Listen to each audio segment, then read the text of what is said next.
therefore it's a betrayal of God, that we're the ones who are killing God in the way that we fail to practice authentic religion. Right. It becomes kind of a dogma or superficial. Yeah. So he's funny on this posture. What does he actually think about the divine? I think half the reason that he props up the Overman is just to emphasize that human beings need something to look up to. We are not at our best when we think we're at the top. We get cocky and stupid. How does he differ from Kierkegaard then? So they have more in common than most people will acknowledge, but it seems it. Yeah, I mean, you think about Kierkegaard's final works attacking Christendom in his native Denmark, and how he felt about the practice of Christianity compared to what it was supposed to represent.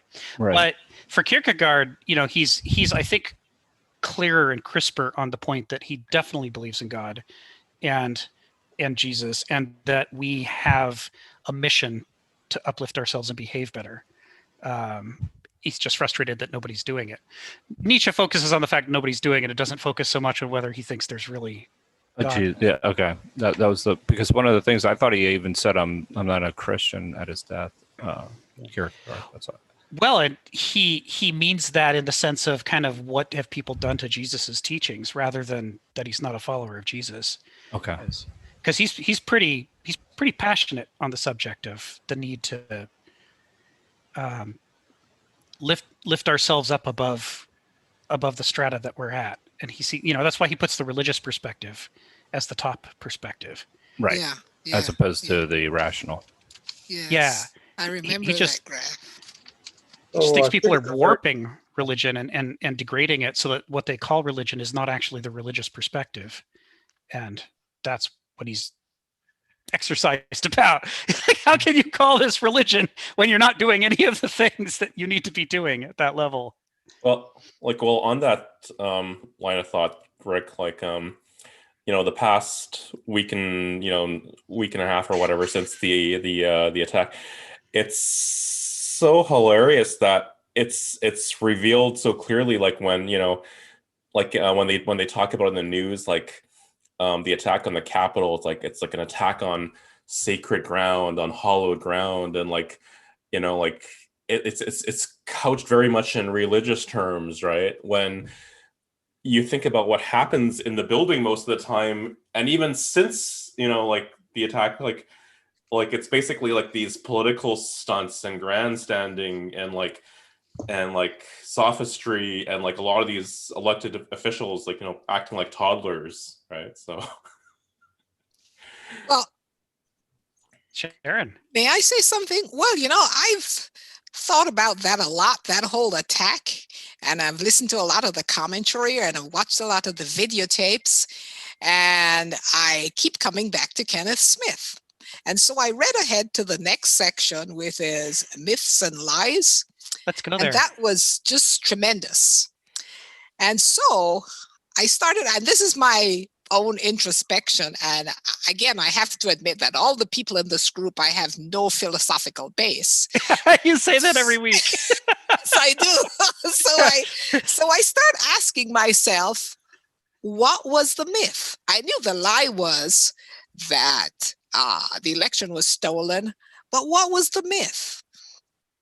And I read something very interesting from Eric Foner, who is professor emeritus at University of Columbia, and I participated in his whole series on ethics on the Civil War. And so I read something by him. He said, actually, the myth was our relationship to democracy. We have a hostility to democracy. And the hostility revolves around who gets to participate in democracy. Mm-hmm. Mm-hmm. And so, yes, the election was stolen because Black and brown people participated in democracy. So if you look at the areas that Trump wanted to disenfranchise or take away the votes, it was a high concentration of Black people. Philadelphia, Atlanta, brown people, Arizona. And I thought that was just very eye-opening for me, because I saw the law, the lie, but the myth was a completely different thing. So I want to know what you think of that, Rick. Well, we get into, first of all, that's potent, as usual. As usual, every time you're about to say something philosophically potent, you start by saying, now I'm no philosopher, but, and then immediately do what only a philosopher would do, which is strike right to the root. So, kudos. I think, here, as always, what we discover is how difficult it is to think of a myth the way that the Greeks thought about it, as something that is necessary and positive for as a prosthesis to help fit us to the world, so that we're sustainable and indigenous and culturally sane and so forth. It's almost impossible, because in modern English we just don't use the word myth that way. We use it as something else. So if we were going to take the strictly Greek perspective on this, we'd have to say we could only call it a myth if it's actually fitting these people well to the world and having them behave sanely and sustainably and with justice and so forth. But in the modern sense of the word myth, yeah, you're right that there are the sort of outright lies that are deployed like weapons in order to manipulate the conversation and try to get it where they want it to go. And then underneath that, there is that deeper, I wonder what the right word is for it. Kenneth would call it an anti-myth. There's this deeper thing that for them is the rousing, organizing story, in which whiteness is good and white people voting and getting their way is the thing that makes it a democracy. And what's uncomfortable, especially about that, is how closely that aligns with what Jefferson was thinking when he wrote the Declaration of Independence and said all men are created equal while owning slaves. Yes. Like, that is the same mindset. It hasn't changed a whole lot from there. And likewise, even though ancient Greek slavery was not race-based, there was still this notion that it couldn't count as democracy if the wrong people were voting. The notion that everybody gets a say and everybody gets a roughly equal say, and that's supposed to be the basis for decision making is well, I can't say it's exactly new, but let's just say in the modern era, it's obviously still being disputed by people who may not understand that that's what they're fighting against. Well, that's basically what MAGA means, right? Make America great again.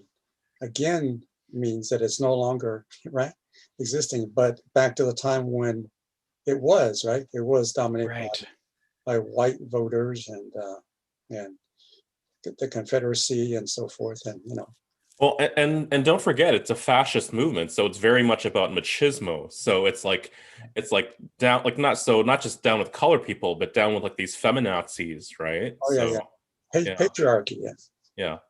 Like writer Pankaj Mishra would, this gets to the heart at very much at what he writes about, and about kind of the contradictions which kind of really lie at the heart, of kind of supposed Western liberal societies.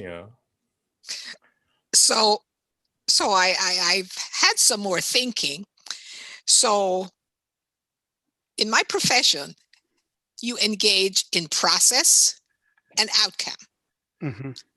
So what we've been, in my eyes, my participation with this audience in for the last couple of weeks, I've been engaged in the process of defining the myth and how the society operates. And the outcome was January the 6th. It was, wasn't it? Yes. And that was my struggle. And so moving on to the next section, and forgive me if you're not there, go right ahead. It says myths and lies. Here was the process where it said the more people are baffled and bamboozled, the better. The mass ruination of minds and understandings, the global viral replication of false consciousness is a basal imperative.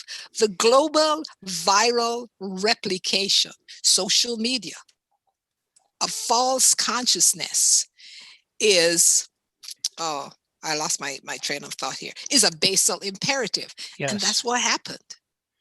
That was part of the process. Right. What page I are you was- on? What page am I on? Page 65, the middle of page 65 in my printout. And it's under the second thing of myths and lies. It's just like 2 pages, but it was just tremendously good. Yes. Language is a means of manipulating, i.e. Yes. operating on or conditioning the herd of human means, the witless. Now, I'm not saying people are silly, but I'm just saying the predisposition to making this your belief. And I think at the end of the session last week when we were talking, you said, well, you know, a lot of people really, really believe this stuff. And I was kind of disappointed at that because actually it is a choice, and it's a programming choice. Yes.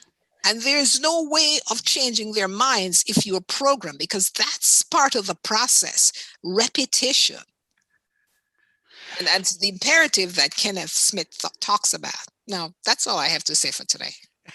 Well, let's build on that because, you know, there you are right in the middle of things. So techne is a term that the Greeks use for the form of knowledge that is not about right or wrong, but is about how to accomplish things. So the process. It's process oriented knowledge. It's skill. It's mechanics and engineering. So he talks about the way the Greeks recognized that part of what defined the Banausoi was that they were masters par excellence of techne, that Yes. they could be amazing with money, they could be amazing with architecture or shipbuilding or negotiation or anything that's a technical skill. They could climb up and master because it suits learning about systems, right? And reasoning based in terms of the system. Lawyers, you know, live and breathe in an atmosphere of techne.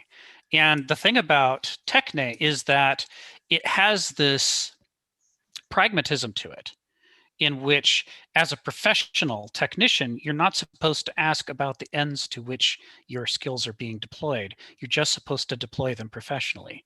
This is like the mercenary professionalism that says, I don't care who I kill, but you know, whoever the target is, I will do it professionally. I will do it at the top of my craft. I will be exceptional at it, and that's good enough. That's the Banausic in a nutshell from an heuristic point of view. That's the criticism of the Banauseia, of the Banausoi, that they are obsessed with means and they're not willing to interrogate the ends to which they're putting those means. And so when you have a conversation with a Banausos, the more purified a Banausos they are, the less they care about the truth value of the things they're saying, and the more they care about, am I saying the thing that will allow me to win the argument, or, you know, capture the contract that I want to get, or pass the law that I've been paid to get passed. There is this sense in which words are deployed like weapons and tools instead of like an honest conversation. And he's alluding to that right here, right? When he talks about language being a means of manipulating. Yes. And he also says, with the permission of everybody else, he says, in actuality, in a culture in which all language and speech and writing and publishing have been absorbed into the utilitarian imperative, the Banausia, targeting ideological and commercial propaganda, there is utterly no respect for language or thinking as a revelatory end in itself any longer. That's just what you just said, right? Yes. Yes. Yes. But he said it better. I'm listening, Rick. You are. Nobody can say anything better than Rick. Okay. Oh, many people do. Professor Marshall, hello. Hi, Ginny. Hello. Hi, Dave. Good to see Hi, you. Sharon. Hello. Hi, David. We're looking in the section Myths and Lies, Ginny. So if you wanna turn to the reading. I'm sorry for coming in late. I had to see a friend. Sorry. No, it's fine. It's fine. Sharon is making linkages between what Kenneth's talking about in Myths and Lies and what's been going on in the last 2 weeks in this country. So it's very eye-opening for me. Yeah. Because the theoretical process behind all of this is fascinating. Well, and this is one of the things that makes Kenneth really interesting, is that he, as David will tell you, most of the things that Kenneth writes are directed at the modern world. He writes in response to news articles. He writes in response to contemporary publications. He's constantly using the system that we've been talking about to critique what's happening here and now. And so what you're doing with this essay is exactly what he was doing with this essay. And I can underscore a few things that might not be immediately obvious that are in the text, but you're already striking to the heart of it very well. One thing that I would draw attention to in that quote you just did, where he says, with Banausoy, there's utterly no respect for language or thinking as a revelatory end in itself any longer. That has a catastrophic ring that he intends that may not come across to moderns. We're so used to being lied to. We're so used to propaganda and distortion and spin doctoring that we sort of take it for granted that goes on. But you remember the conversations we've had about the Homeric Olympian project to try to rescue Greece from the Dark Age. And that was how they crafted classical Greece on purpose. They crafted their religion, they crafted their culture. All of that stuff was done to try to drag themselves out of the mess that they made. And what's important to know is there's an essay by Nietzsche called Homer's Contest, and you might want to check it out sometime.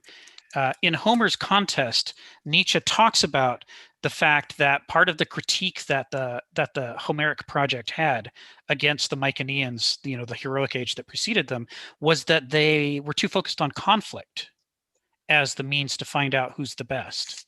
So anytime somebody wanted to know if they were better or not, they had to pick a fight. And it's part of why Greece couldn't get out of its civil wars. They were constantly tearing at each other to try to establish who was better than whom. And so what was astonishing about the Olympian/Homeric project at the end of the Dark Age is that they set up the Olympiads, the Olympic Games, they set up the Nemean Games, they set up the Corinthian Games, and I forget what the other one is. 4 of these they set up. Each one was on a 4-year cycle, and every year one or the other would be going. And in those, they were, as Nietzsche says, they were trying to train the Greeks to channel that drive for conflict into a drive for competition instead. That if they could get them to compete without fighting in a war, then maybe they could slow down the civil wars. And part of the proof of this is that one of the highest laws in classical Greece was nobody is allowed to be at war during the Olympian Games or the Nemean Games or the Corinthian Games. It was considered blasphemy to continue a conflict right through the games. When the games began, you had to stop. Your conflict couldn't go that far. You had to shut down the conflict and go compete the way you're supposed to compete. So it was structured on purpose in a way to try to get them to stop killing each other so that they wouldn't, so they could get out of the Dark Age. And as part of that, there was a court ethos that the Athenian constitution and was built around that Aristotle talks about. And that is persuasion, peitho, P-E-I-T-H-O, peitho, persuasion, was supposed to be the goddess who ruled our affairs in politics instead of conflict. As part of the move to competition, the shift was, I don't care how good you are with a sword, I want to see you open your mouth. I want to see how persuasive can you be. And so Peitho was held up as the goddess of politics in classical Greece. You were supposed to use your words as a revelatory end in itself to show people the truth in its most clearest, most beautiful form so that you could persuade people not to fight, so that you could persuade people to adopt the policy changes you recommended and everything else. Everything was about the language and the ability to communicate honestly and persuasively with each other. So when Kenneth is talking about this lack of respect that we see in the modern world for that aspect of language, what he's talking about is that the modern world is doing the very thing that the Greeks identified as the cause of their own self-destruction. When words no longer have a sacred revelatory meaning, when we're no longer trying to tell the truth to each other, it's the beginning of the end, unless we can reverse ourselves. Because once you get into this pattern of deception, all bets are off. Marianne, you got your hand up. Yes, I was thinking visually, and I was thinking the spearhead is really the myth The rod is the inferences of our forebears conditioning us to think in a certain way. And the feathers are the lie that gives the trajectory to where that target's going. That's quite the metaphor. Yeah, I like that. Better than process and outcome. Nice. Sorry, can you repeat that, Marianne? The spear point is the myth. The rod, the staff is what our forebears have told us and we are preconditioned to believe. And the feathers are the lie that gives us a trajectory to hit a target. Wow. Nice. Thank you, Marianne. Dowdy, you've got your hand up.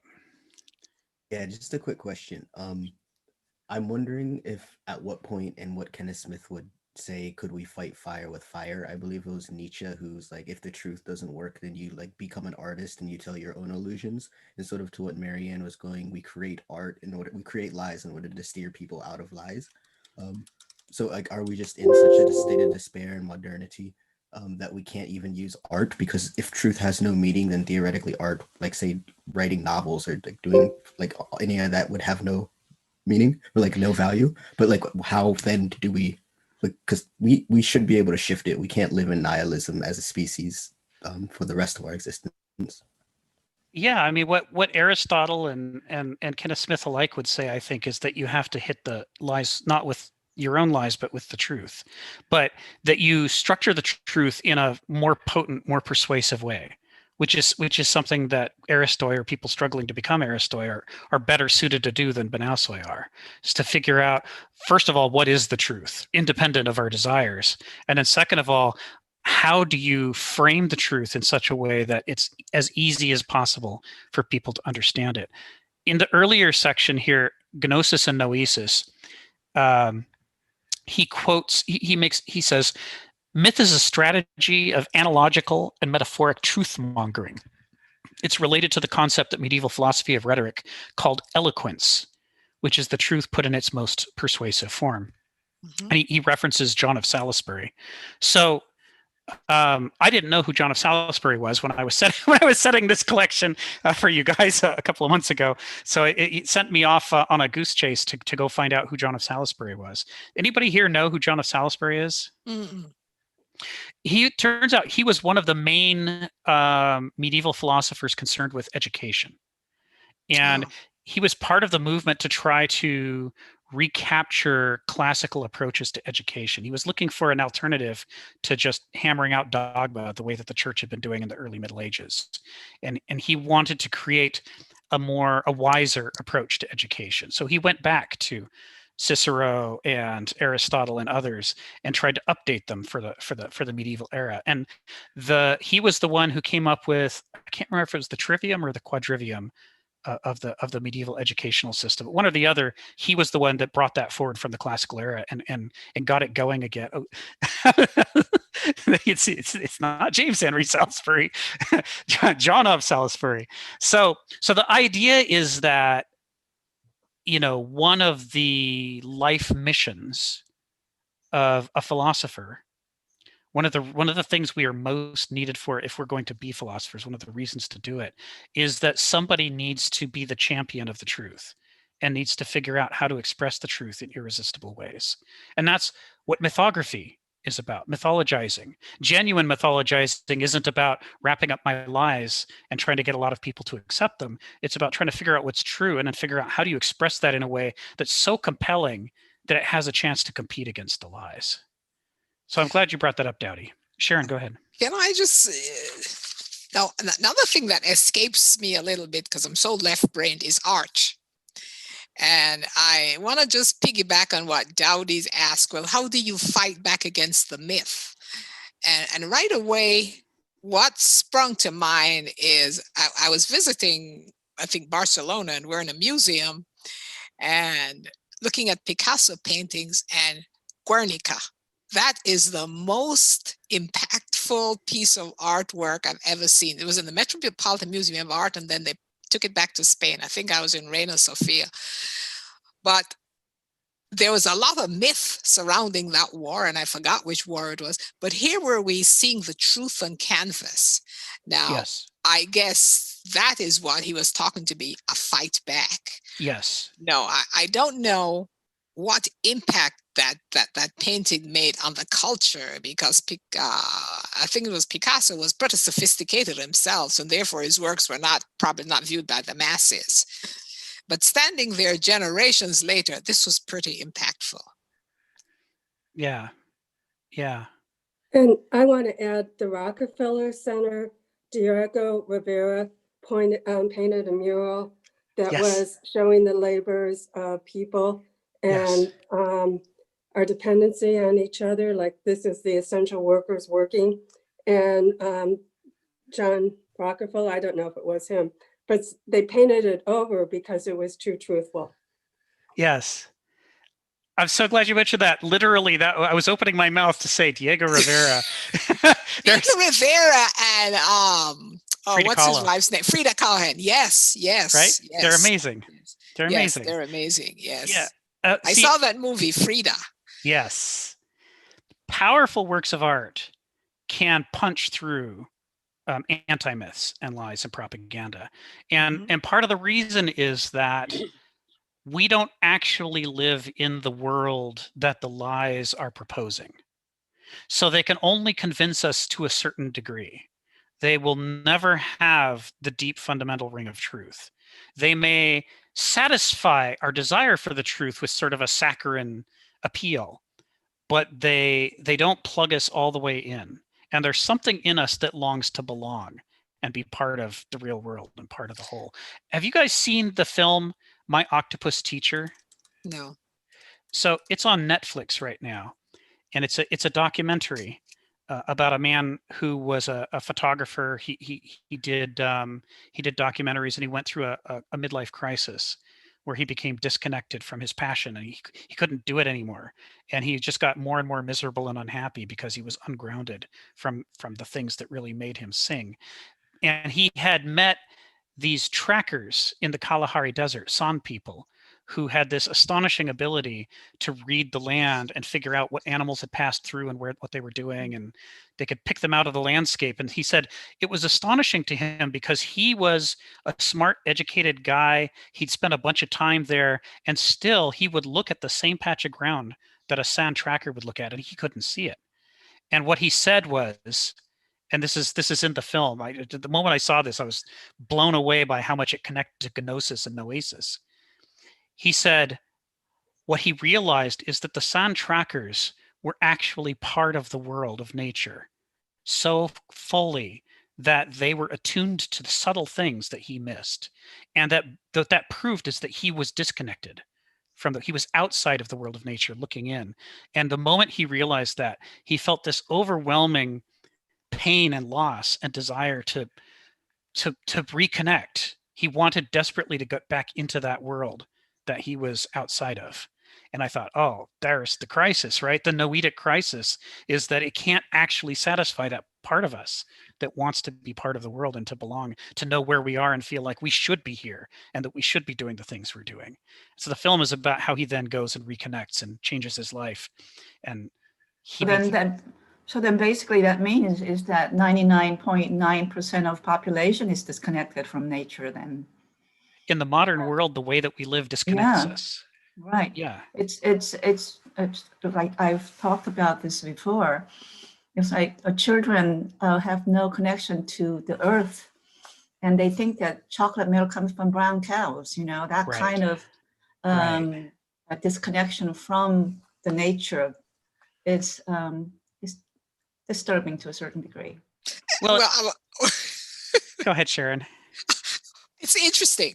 It's not disturbing. So my son was born here, and I think I took him to Jamaica when he was about 4 or 5 years old. And we're driving through the mountains, and we're on a narrow road, and there are two big rivers on the other side. He looked at me, he says, "Ma, they sure have some big never-ending swimming pools here." That is how disconnected you get, right? Yes. The ocean as a big never-ending swimming pool. Okay, I can see it.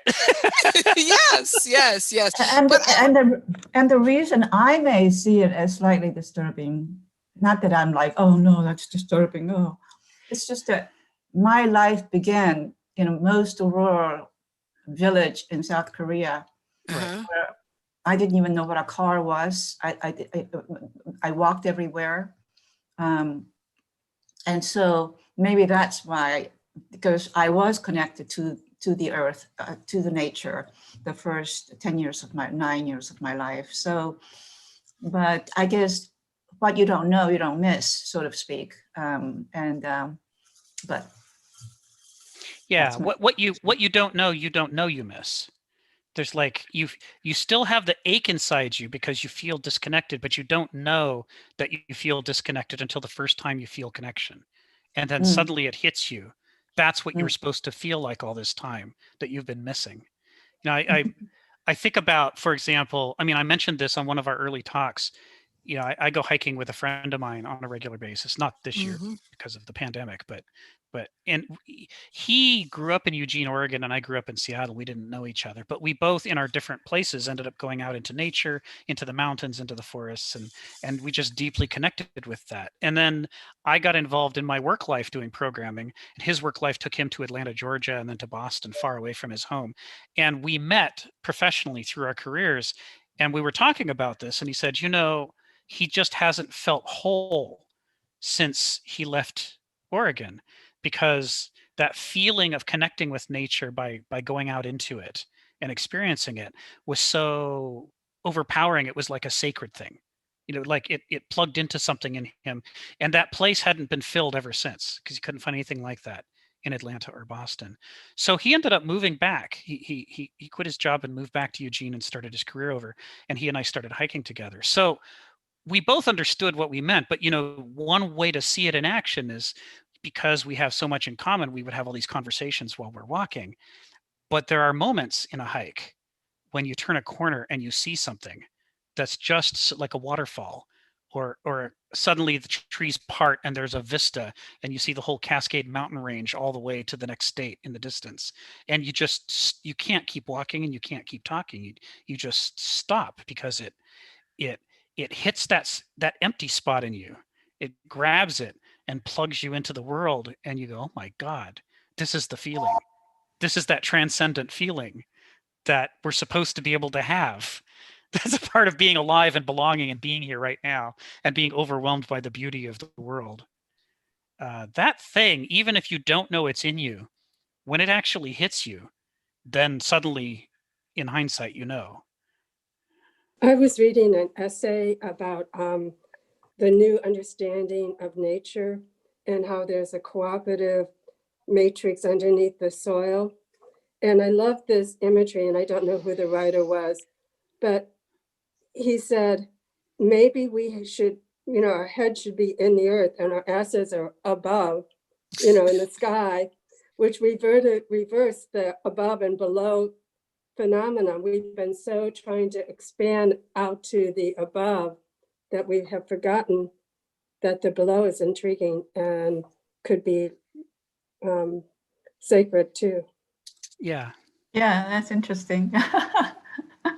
Yeah. I mean, I think about, in talk therapy, how many times somebody says that they're not angry until the therapist, who can hear the anger, even though the person talking can't, can talk them around to such a place that they turn and they suddenly see their own anger for the first time. And that kind of takes their breath away to be suddenly connected with the part of themselves they were disconnected from. There is this thing in us. I mean, there is this thing in us, and it transcends, the need for it transcends ideology. Ideologies can try to paper it over, and they can try to give you little ersatz temporary treatments to fill it and keep you from looking at it, but it's still there and it still hurts. And so what I think is that there are times, and maybe for a lot of people it's so buried they can't access it, but there are times even when you're heavily ideologically programmed where if you have the right experience at the right time, it'll ring for you in a way that you've forgotten about, but that makes you for a second set things aside and take a look. You think that's might be the collective unconscious, or like I'm thinking about the Indians, the native Indians, they have these totem poles, representing these different animals and so forth. They kind of represent their natural spirits, and something that symbolizes, their belongingness to nature. Right. Yeah. Yeah, in that version of Chief Seattle's speech that was written by a white guy, where he says, "I know it's since nobody transcribed it at the time, all we've got is this guy's poetic version of it." But he's trying to capture the essence of the speech, and there's parts of it that ring true. If you know the Salish people, you sort of recognize some of the worldview in it. And one of the things is the saying that the world doesn't belong to us; we belong to the world. Like the world was here long before us. The world made us possible, and we are not self-sufficient. No matter how much our American ideology tells us we are, we're absolutely not. We're living in our cradle, and we need it to keep us alive. When I was reading Kenneth, I really loved the images that he would talk about the matrix of the womb. And then when he got to the Oedipus Rex, I felt like that was a continuum of the patriarchal trying to discuss the pathos of society. And my grandson had this marvelous wish that he wished he could have a baby in his belly. And I thought maybe if there are a happy childhood, that there is not jealousy of the dominant, more successful parent, but there is a blending that could understand that nurturing is precious and developed in young men. Yeah. I have a quick question. This is sort of a hypothetical, but I find this interesting. The disconnect that we're calling it, hypothetically speaking, if we go and colonize space, are we just dooming those who live in space to always be feeling disconnected from what it is to be human? Because I sort of the way that I see it, and when we talk about this, it almost I feel like so much of our modernity, especially late modernity, is just looking at it through a Marxist lens, especially when talking alienation. Therefore, having a nostalgia for the past and being like, oh, well, what it means to be human means to be out in nature, etc., etc. But I don't know. I'm sort of seeing it like there's a possibility for us to reconnect. And because we're such fantastically adaptive organisms, we can reconnect to the environment in a way that meets those sort of deep spiritual needs wherever we are. We just so happen to be in a 200 years where everything is getting wonky because we have industrial revolution, the internet, war on a mass scale. And we're really confused as to what we're trying to achieve, yet at the same time, we're as connected to nature as we are to our instinct, and we can't disconnect from our instinct. And I wonder how much of it is just I don't know, being old people on the porch yelling at youngsters because we can't figure out how their computers work. So we're mad at them and telling them that they're not real humans because they didn't work in the fields. And we just haven't figured out how to bridge that gap. So our current nihilistic era, because I do think it's the cycle of the phoenix, we're just going through the ashes. It's really unfortunate for us to be here alive at this point, but we're going to rebirth. So just a question about that. Have you read Kim Stanley Robinson's award-winning science fiction series, Red Mars, Green Mars, Blue Mars? I haven't. No, I'll look it up. So it's an epic. There's just no question. Each of these books is huge, and the three of them together it's a monster, and it is his attempt to tell a realistic story about the colonization of Mars for the first time. And one of the things that's striking in it is just what you're talking about. When they get there, they start to ask questions about what's our relationship to this new planet? What are our obligations to this new planet? Is it just a dead rock for us to do what we want to, or does it have rights and needs that we have to connect to if we're going to be Martians? If we're going to actually live here from now on, can we live here as Earthlings, unchanged, and just impose ourselves upon the land? Or do we have to become a new kind of person who's grounded in this red world instead of the green world that we left? And you watch the transformation of their relationship to the planet from the early days when it's a completely hostile environment that would kill them in a moment if it could, to as they terraform it and they gradually introduce algae and then more sophisticated forms of plant life, and they terraform the atmosphere to gradually create an oxygen atmosphere and release water and eventually create water, so that Mars transforms from a planet that's hostile to them to a planet that, like Earth, could be keeping them alive. Because people need a cradle of some kind. So they terraform Mars to become a second cradle because they don't think they could live there in a, Star Trek sense of it's a completely barren wasteland, but I'll just live in my spacesuit and everything will be fine. It's like, no, we didn't evolve for that. Or there's nothing about us that's designed to live as atomic individuals who don't touch each other and don't interact with the soil and the water and the air. And so they have to change the planet to make it the kind of place that they could be native to. It's fascinating. It's fascinating reading. That reminds me of Jared Diamond when he talked about people colonizing Iceland, and they tried to use the very thin soil to make plants, and eventually it collapsed. Yeah. And I don't know if you've seen the follow-up articles from last year, but Iceland has projects to replant the forests that the Vikings cut down. They cut them down to make ships because that was their one thing that they valued more than anything. And so as a result, they deforested the place. And now Iceland is finally embarking upon this, 1,000 years later. They're saying, you know what? we should restore this place. We should uncollapse it. So I pasted a link. It's this is more from a comedy satire side, but the thing it's covering is it's a real thing. Asgardia, the space nation. I don't know if anyone's heard of this, but it's basically an organization of like kind of oligarchical elites. It's a little bit reminiscent of like the plot from like Kingsman and or Kingsman.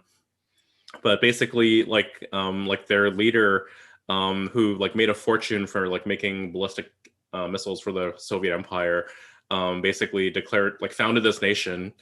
And so they launched basically like a hard drive containing some data into space, and then they declared themselves like citizens of this new nation, and but I mean, like the eventual goal is like to be basically living on space stations, and anyway, but it's kind of yeah.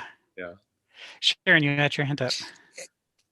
The practical side, when we get too disconnected from our environment, and I think our environment is a critical part of our being, it gets manifested in disorders, disease, like anxiety, depression.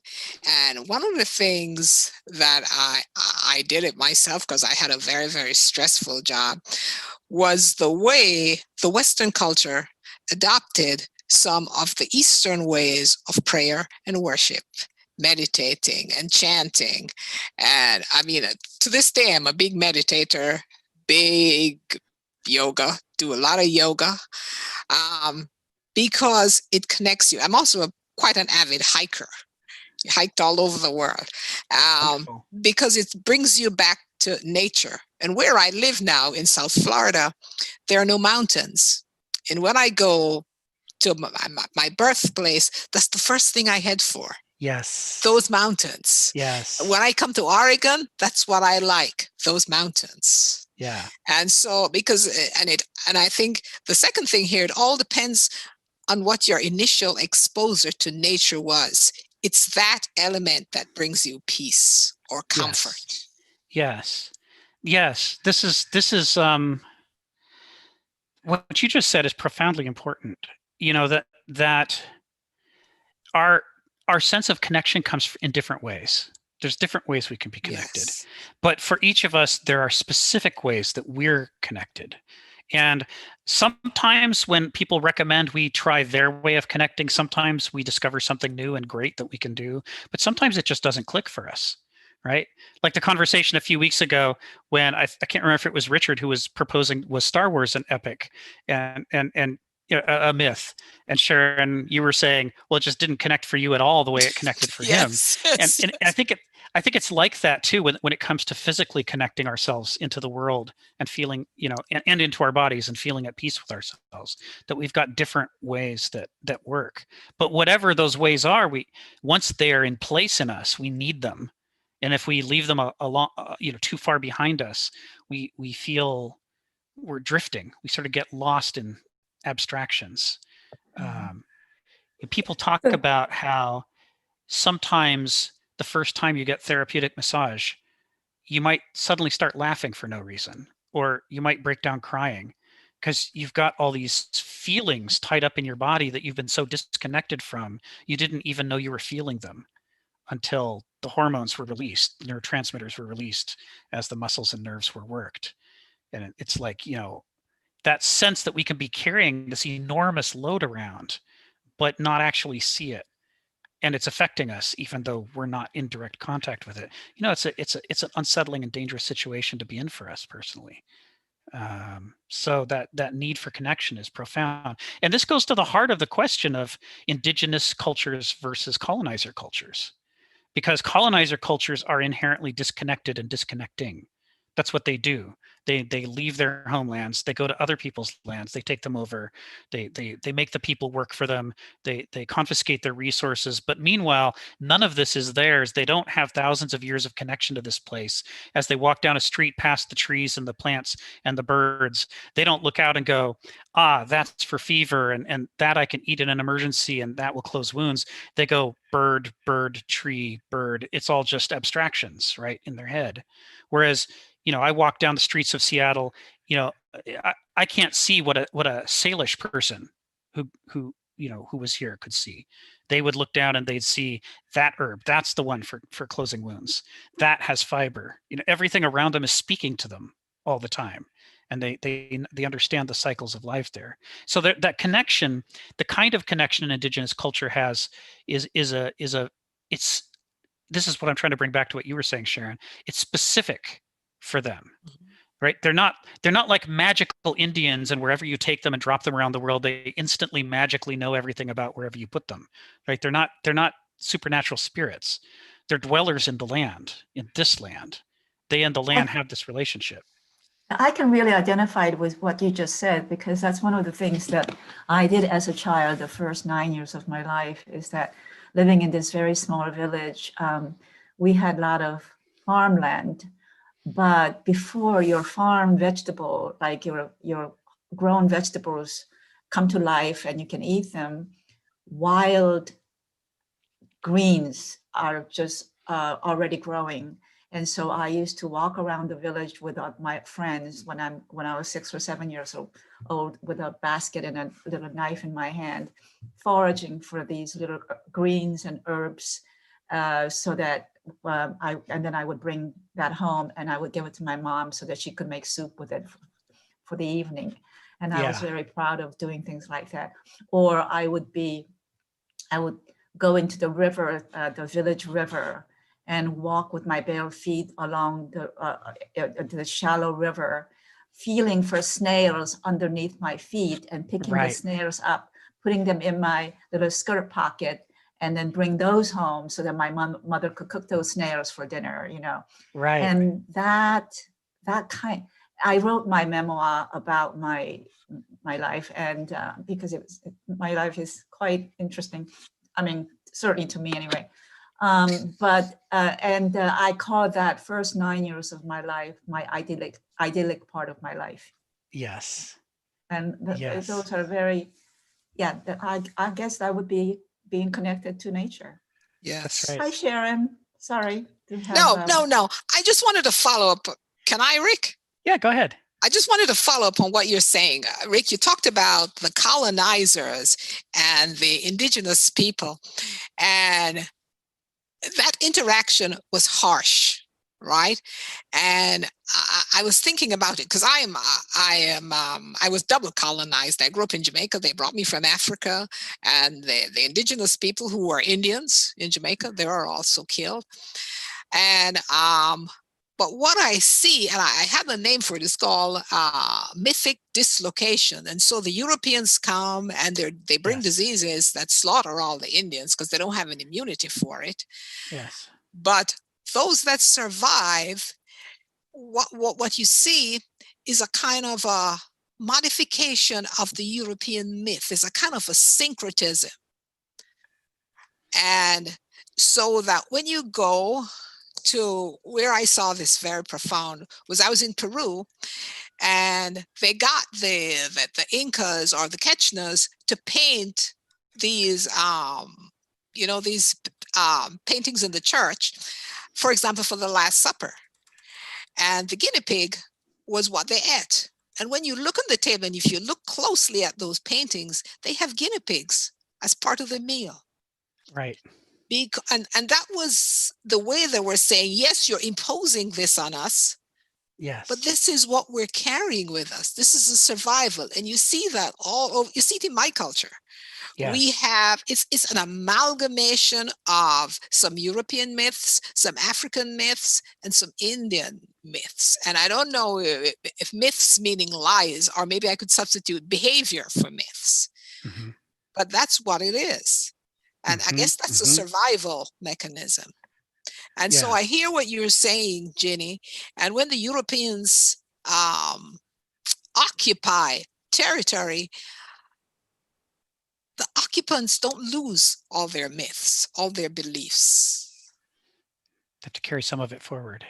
Yes. I don't know if any of you have seen Trevor Noah's stand-up comedy about fear of darkness. But within that, the comedy that he did, he's done several stand-up comic with large audience. And he does a section about colonization, British people colonizing throughout the world. And he does such a funny, clever, witty rendition of a British people coming to India to colonize them. I don't know if any of you are into Trevor Noah, but yes, I did. I read his book. He's very good. Yeah, yeah, I have his book too, but he's quite funny. You know, he said, "Oh, these British people are, talking about, all these people are coming to our country and taking over and blah blah blah." Wait a minute. If anybody has gone to other countries to colonize, it's you British people, and all that stuff. And anyway, I recommend, if you want a light few minutes evening of few laughter, I would recommend watching Trevor Noah. But here's the sad part, though. It still exists today. When you travel with groups, in American groups, and you go to a really primitive culture, you go to a different culture, and here am I calling it primitive, everybody in the group declares how primitive it is. It is not. Right. Well, that's another thing he says. You don't see somebody from let's see, some like Bali or Hawaii. You don't see them going. One of the reasons why I think the British people have started colonizing throughout the world is because they live in a very bad climate, That's true. You don't see people from Trinidad, going to England to try and colonize England,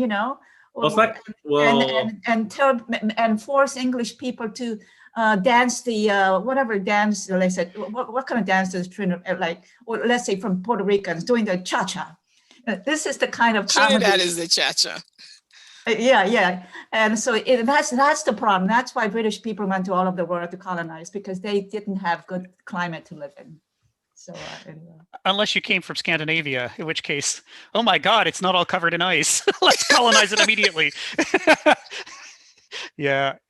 So I just have another question on that, because I find this topic absolutely fascinating.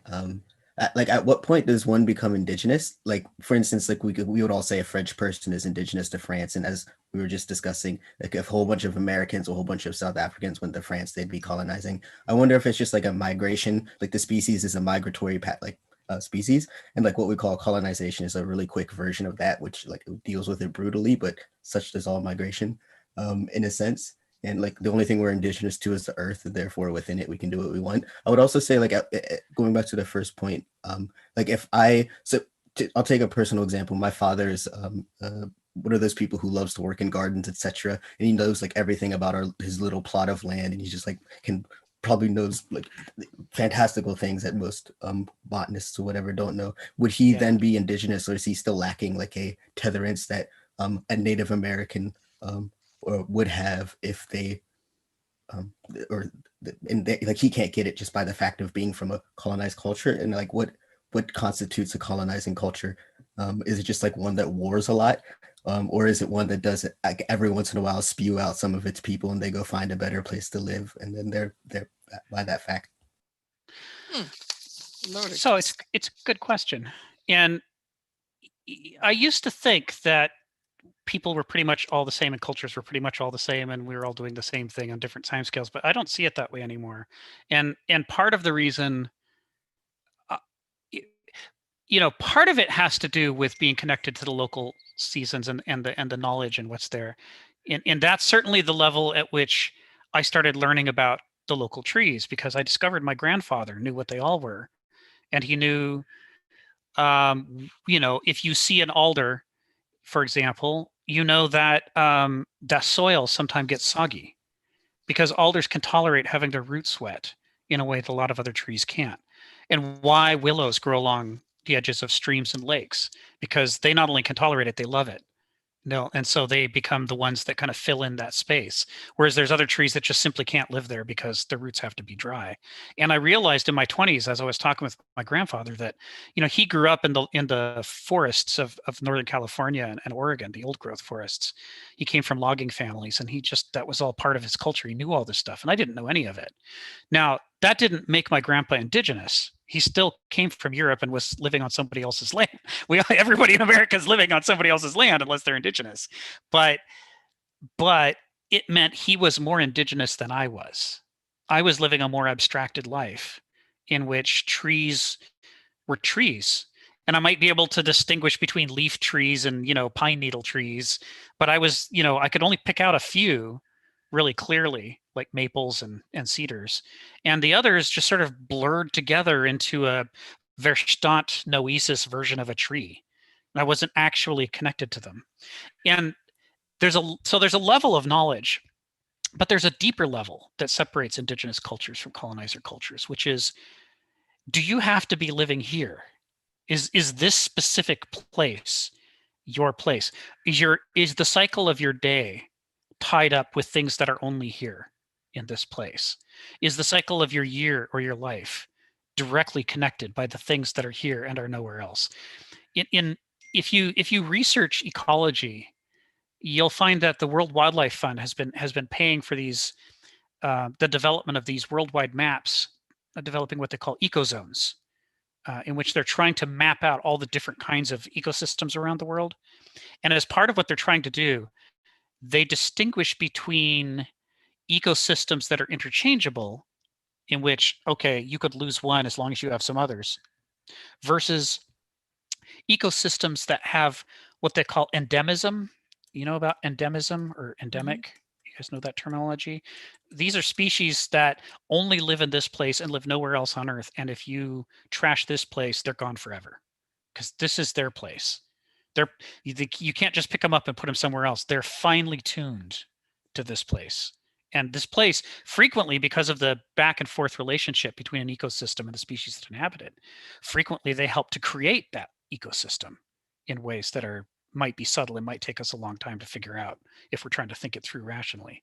So one of the distinguishing characteristics of an indigenous culture is that it's endemic to the place. It doesn't just happen to be there. And if you picked the people up and moved them somewhere else, as we did to a lot of Native American cultures as we were colonizing the Americas, it's a catastrophe because all the knowledge they have about the plants and the animals and how to use them sustainably may not apply to the new place that you've just put them. Then there can't be a sustainable culture. They have to start all over again where their ancestors were 10,000 years ago, trying to slowly learn, what are the things you should do or shouldn't do if you actually want to be around 10,000 years from now. There's this horrible loss of wisdom that occurs. And it's hard for us to perceive as colonizers because we don't have that wisdom anyway. We don't know any of the places that we go to. We just carry along all the old vegetables and all the old crops and all the old rules and laws, the Magna Carta or the Napoleonic law. We carry with us the old cultures and just sort of impose them on ourselves in the new places as though they fit well. So is the goal for all colonizer cultures to become indigenous? Because I feel like that, like in 10,000 years, like like we'll say hypothetically descendants of European Americans will be displaced by, I don't know, some African like warlord that gets really fat and like comes over, and then they'll become the colonizer. So I'm wondering, like, because it still sounds very temporal in the sense of like, then theoretically all humanity is colonizing, save for sub-Saharan Africans that came from a specific area as we were migratory. And I feel like then there still isn't really any schism between the two, but it's just a matter of like relative to the point in time you exist. I see And Sharon's so got I her was hand up. like, Let's see if she can help you with that. Well, I tend to see it a little bit differently. And two books that I read, which I would recommend to you, was Guns, Germs, and Steel by Jared Diamond, and Sapiens by Yuval Harari. And both of these books start from the very beginning, and I forget how many million years Harari starts from, but it starts from when you have the first migration of the highest evolution of the homid species from Africa. And wherever they went and whatever land they colonized, everybody had dark skin to start, and you evolved as you migrated and occupied different territory with different weather conditions. Those are the indigenous people. And not only are people indigenous, but flora and fauna are also indigenous. Yes. So when man got to Australia, all the mammoths died because they killed them for food and warmth. Right? And those were indigenous. Now, the people from outside who come in, and their modus operandi is conquest and it's land. It's not necessarily to share the space with you, it's to rule. Right? Those are the colonizers. And colonizers were the European countries, Spain, England, Belgium, the Dutch colonized South Africa. They were and what marked these colonizers was that they thought they had a more evolved way of living, a more evolved civilization than the cultures they saw, which were more in keeping with nature. Right? And they called those primitive cultures. Yes. And so the indigenous people were the people who were in an area for millions of years, and as far back as you can carbon date whatever archaeological pieces that you find, there was nobody else there before them. That's indigenous. That's how I interpret it. Yeah. And there's an interesting example here. Go ahead, Anna. Go ahead. Yeah, so I'm kind of with Daude by saying that this is not an essentialist matter. My take on all of this is a great deal more postmodern than most of yours. To me, most of this conversation is pretty much a modernist conversation, meaning it's a late 19th, early 20th century take on most of this. And my view of nature, I was a farmer for 14 years. I'm a landscape painter. I also know how to wild harvest plants around here, but I don't have a sentimental view of nature. I don't have a nostalgic view of it. The same idea with most of what we understand about the way species work now. Genetics are permeable. Race is a meaningless term. It's a temporary condition. And so looking at things historically, which you want to do, Rick, because you care about history, it's all about being specific. It's not about saying, well, this did this to that, and that's a tragedy. It's just describing the changes that occur when different things mix together. And certainly some of it involves violence. Most of the colonizing really had more to do with the technological ability to make it happen than it had to do with the intrinsic evil or dominating authoritarian nature of the colonizing culture. Perhaps an argument can be made that way, but I do resist either the nostalgia for lost nature or the just continuing conversation about how awful colonizing is. It happens. People people have done to each other cruel things throughout history. I'm not defending the colonization by Western Europe of the Americas and Africa and to a certain extent Asia. I'm certainly not defending that. But it is a matter of just looking closely at the history and describing what has happened, and certainly bemoaning whatever foul and terrible things were done. But it's not a unique situation. Even in evolution, we really go with catastrophism now rather than gradualism. And there's no species here that is, permanently here unless you're a creationist. That's not the way those things work. It does change over time. So we need to just take account of time, which Kenneth Smith does go into that, about ways to think about time. But don't be thinking about space quite so much in terms of things sort of permanently being somewhere. The Native Americans came over here from Asia, and that's the people that killed off a lot of the mammals. It happens. I have a horse fossil that I found along the Columbia. Horses haven't been here for 30 million years, really. They were here from 30 million years ago, and then when the Native Americans came here, they killed them off. So then when we got horses back, we got them from Spain, and they got them from Mongolia. So, this stuff happens. Right, but what's happening in this conversation is that it sounds like you're concerned that I'm sanctifying indigenous cultures and vilifying colonizers. And that you're trying to correct that and make sure that I understand, that I shouldn't make an ethical judgment. Well, we can certainly spend time bemoaning the loss of nature and bemoaning the loss of indigenous culture, if that's how we want to spend our time. It's not a new conversation. It's at least a couple hundred years old. Joseph, then Sharon. I think there is value in experience, exploring as to what is lost in that process, and then what myths we tell ourselves in this process. Not that it happens, or not whether it's good or bad. It's a question of, what are the myths then that we tell ourselves that we then connect with that are now, hurting our society. And so we're seeing that play out in certain ways, even today's politics. Mm-hmm. So I think that that's why you would explore, maybe not necessarily, you would just want to understand the context as to why people do what they do and why they're connecting with what they're connecting with. But I don't necessarily think it's a good or bad judgment or is that what you're not making one, right, Rick? Not from what I understood. Well, there's just a lot of this conversation. I'm more of a postmodernist, so there's a lot of this conversation that's difficult for me. Sharon, go ahead. Well, I don't know what a postmodernist means, but I think I agree with what you were saying, Joseph, 100%. Where in this conversation, Anna, I think we're being observational.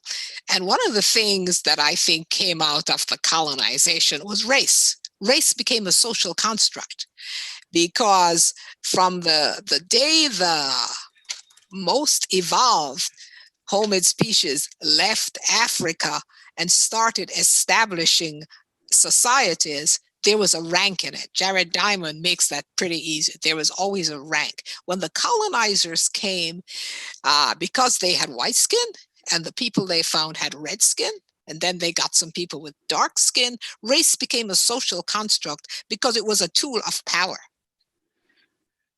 So it's not a matter of, I don't think we're sanctifying or glorifying, as I think I'm discussing what myths they injected and what myths they removed and how the culture evolved along the way. And I think that's what Joseph was trying to say. Essentially, yes. And then there's hierarchies that come along with that and our structures, essentially. And so, as Rick has said in the past, the idea of race was not a big deal up until I think around the medieval times, where it really started to become, okay, now we're starting to move around and there starts to be this othering that goes on and that creates this hierarchy. And then you start to migrate and then people start to conquer other people. But this informs our power structures even today. So I think, understanding that is kind of critical to understanding what myth is too, and what people are, and then what people are gravitating towards. It's hard for us to understand what was behind January 6th. As far as I can identify clear and simple, for the ideology of the people that did that, certainly it's racism. And that's a major, major identification for that crowd and a huge passionate motivation for them. But I think there's some other elements to it that I would really like to understand what myth is driving them. I don't think it's the only one. A lot of people think it is the only one, and that's possible. But No, there's also, it's not. It's a loss of power, is their perceived power that they actually don't have. Right.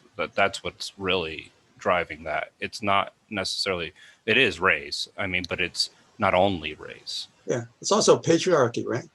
I mean, Exactly. Endemic to probably most cultures, and maybe all cultures, there is that deep-seated patriarchy, right? That that kind of dominates and says, what is what is allowed and what is not allowed, and so forth.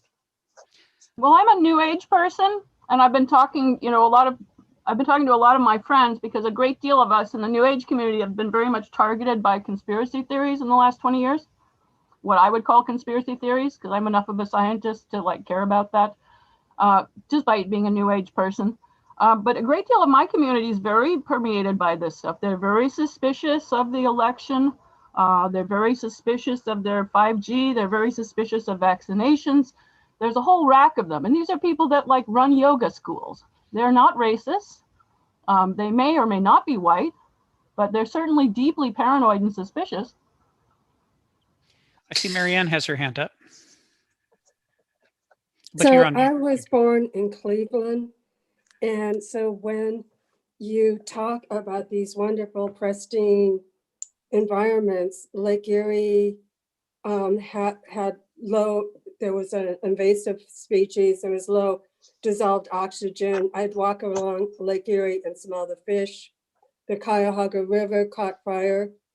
I feel like modernism can only be sustained for so long, and at some point we have to understand how to work with the environment. And I don't care what you want to call it. It's like we've got to create a sustainable consciousness that understands how to work with the environment. Yeah. This is where it gets interesting, because one of the ways that Kenneth Smith rubs a lot of people wrong is that he's judgy. He's very judgy. He makes value judgments all the time, and he tells you what they are, and he tells you why he's making the value judgment. Mm-hmm. And he doesn't try to sound professionally detached, which is what you're supposed to do in academia, right? A philosophy professor at a university is supposed to be detached. And it's because in modernism, we have this ethos of value-free information, non-value judgmental information. We consider that more professional than judgy information. People are supposed to shut up and keep their opinions to themselves and just do what they're told to do and not judge it. And this particular attitude of non-judgmentalism has been heavily critiqued by Kierkegaard, by Nietzsche, by Marx, by Hannah Arendt, by many, many people, to find out, why do we think it's wrong to be subjective? Why do we think it's wrong to talk about what things mean to us? Why do we think it's somehow more adult or advanced or professional to withhold judgment? And it's because it serves the interests of power, not to judge. Right? Don't judge slavery. If it's happening, it's just what's happening. And when in Rome, do as the Romans do. And by all means, you shouldn't be bemoaning the fact that people are living in misery and dying after 6 years of slavery. That's, let's not talk about the emotional side of it. We should talk about the pragmatics of whether it's effective, and should we get our slaves from a different country, and is there a more effective way to manage them? This whole ethos of non-judgmentalism goes hand in hand with committing catastrophes, committing crimes against humanity. It's like you tell people it's not their place to judge. You tell them to shut up, and then it's easier for you to do the things that you want to do that are awful.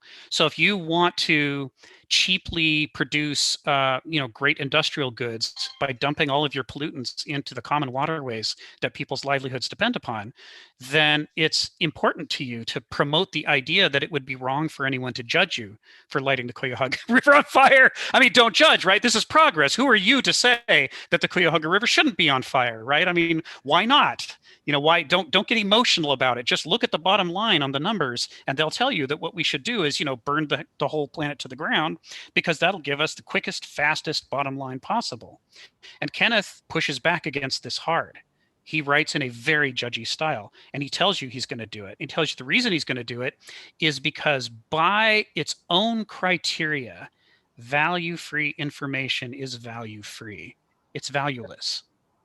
And if it's valueless, we should look somewhere else for information that actually has value to tell us how we should live our lives, right? The point of a value judgment is to decide about the most important things in life. And those things require inherently value judgments. So Just Yeah. FYI. so what we've got going on here is a collision between two different ethical positions about whether one is allowed to judge things, whether it's a weakness or a strength to judge things. I see Richard's got his hand up. Then what, Anna, then Sharon, maybe? Go ahead, Richard. Yeah. I'd also like to, highlight very much highlight Michel Foucault. And I think this was in his debate with Chomsky, kind of pointing out that, that institutions in our society, academia and stuff are supposed to be neutral, but sort of in that manner, they serve the structures of power. Right. And I think also you mentioned Hannah Arendt, and I guess correct me if I'm wrong here, but I think she stresses very much that it's important to be disinterested, but that's very different than being detached or non-judgmental. Right. Disinterested is also doesn't mean uninterested, doesn't mean lacking concern for the world, but it means trying to, still emitting subjectivity, but freeing yourself as much as possible from vested interests, not being invested in one particular side, and I don't know, Greg, can you elaborate and help me out here, I guess, a little bit on that point, or I don't know. Oh, he's a modernist. Don't ask him. What's that, Anna? I think he's a modernist. Don't ask him postmodern questions. Oh, I'm not a modernist. Well, anyway. I criticize modernism relentlessly. Right. Okay. Well, the thing is, so in a nutshell, and this group is not particularly about this, so I don't want to belabor the point, but in a nutshell, it really is that. In a nutshell, it really is, okay, here are the limitations of modernism. Reason only gets you so far. Having realized with Marx, Nietzsche, and Freud that we are completely colonized by our own subjectivity, that we are not objective, and that that's a ridiculous ideal, we go ahead and embrace our subjectivity. We go ahead and find a way to navigate through that, incorporating emotion, incorporating irrationality. In a nutshell, that's what postmodernism is. Right, and Kenneth's prescription is a little different than postmodernism based well, on that this definition. is oversimplifying because I only got a sentence to do it. So, I'm not trying to make a deal here. I'm just saying that there are points of view in the world in the 20th century that do follow this line of thought. Yes, and you're right that the approach he's taking is certainly to bring subjectivity to bear. He wants to bring it to bear in a particular way. But I'm with you. Go ahead, Sharon. You look like you had your hand up earlier. Well, Anna just lost me because I'm not a postmodernist or a modernist. I guess I don't know what I deal in. But I just wanted to emphasize Kenneth Smith's. He's very opinionated because I was reading and he said the bush hunter. and the GOP noise machine understands that all public pronouncements are weaponized language, part of an encompassing campaign of programmatic mendacity designed to disinform and injure the public's powers of recognition and understanding evaluation. Knowledge is power, and therefore, if power is to be a closely held privilege, so must knowledge be also. Now, that's extremely opinionated, whether it's operative or not. And the second point I wanted to make is the myth, one of the really deep-seated myths of of our culture is the Otherism. So I'm watching a program on PBS on Sunday, and it's about the gene. And in this program, they're talking about in the early 1800s, when the Russians and the Europeans started to come to America, how that was a very big cause for concerns. And the actions that the culture took, they had more kids because this other was coming. And then I looked at it, and the others that were coming were the Russians, the Europeans. They had the same skin color. Mm-hmm. Mm-hmm. So the otherism is part of our, it's like a foundational myth. Yeah. Richard, go ahead. So Sharon, like in regards to that section that you quoted, my understand, or like this is how I interpret it. Like, so Kenneth is both channeling, I think, what was going on probably at the time he was writing this, and like the Republican Noise Machine, that's in reference to a book that came out in 2004 by David Brock, and it coincides with like the rise in jingoism and doublespeak, during the War on Terror, like Operation Iraqi Freedom and and whatnot. And I think also just channeling kind of Hannah Arendt and other critics, kind of like the permanent lie, right? Which we see amplified even more and more now, right? But I don't know, Rick, what would be your take on that? Or yeah, that's right. That's how Hannah Arendt would come down on that for sure. Yeah, yeah. And he's definitely quoting from that era. And part of what's amazing is the extent to which his pretty pointed criticisms of the Bush administration apply even better to the outgoing administration than they did to the Bush administration. Part of what Kenneth's doing is following in the footsteps of Elie Wiesel, who says we have to take sides. We can't pretend to an objectivity as though it were a virtue at a time when, basically there are things at stake that affect the survival of humanity and other life species on Earth. We can pretend that it doesn't matter whether all of our aquifers are filled full of fracking waste, but that pretense is a lie.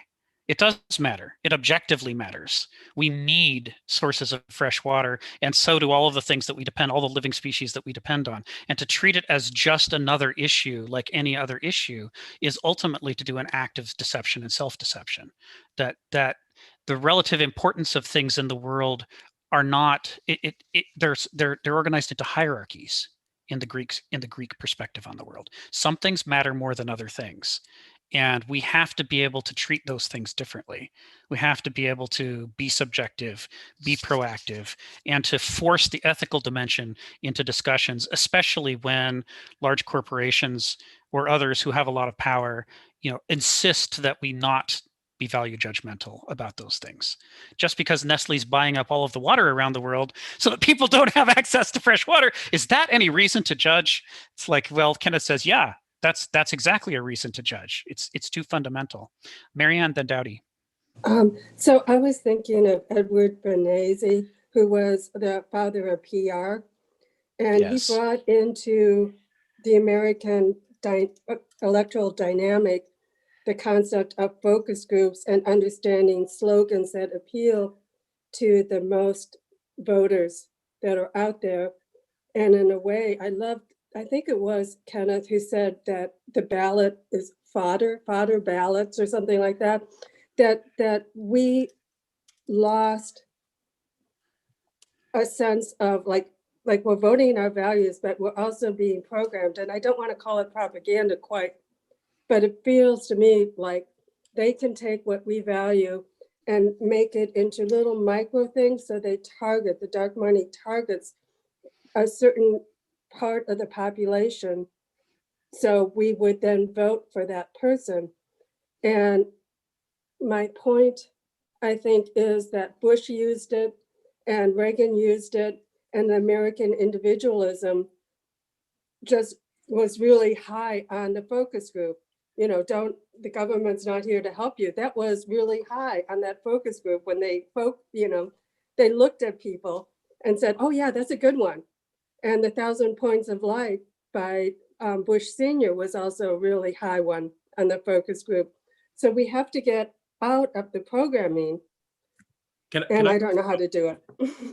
can I briefly respond to Marianne and add on to her thought there? Sure, go ahead, Richard.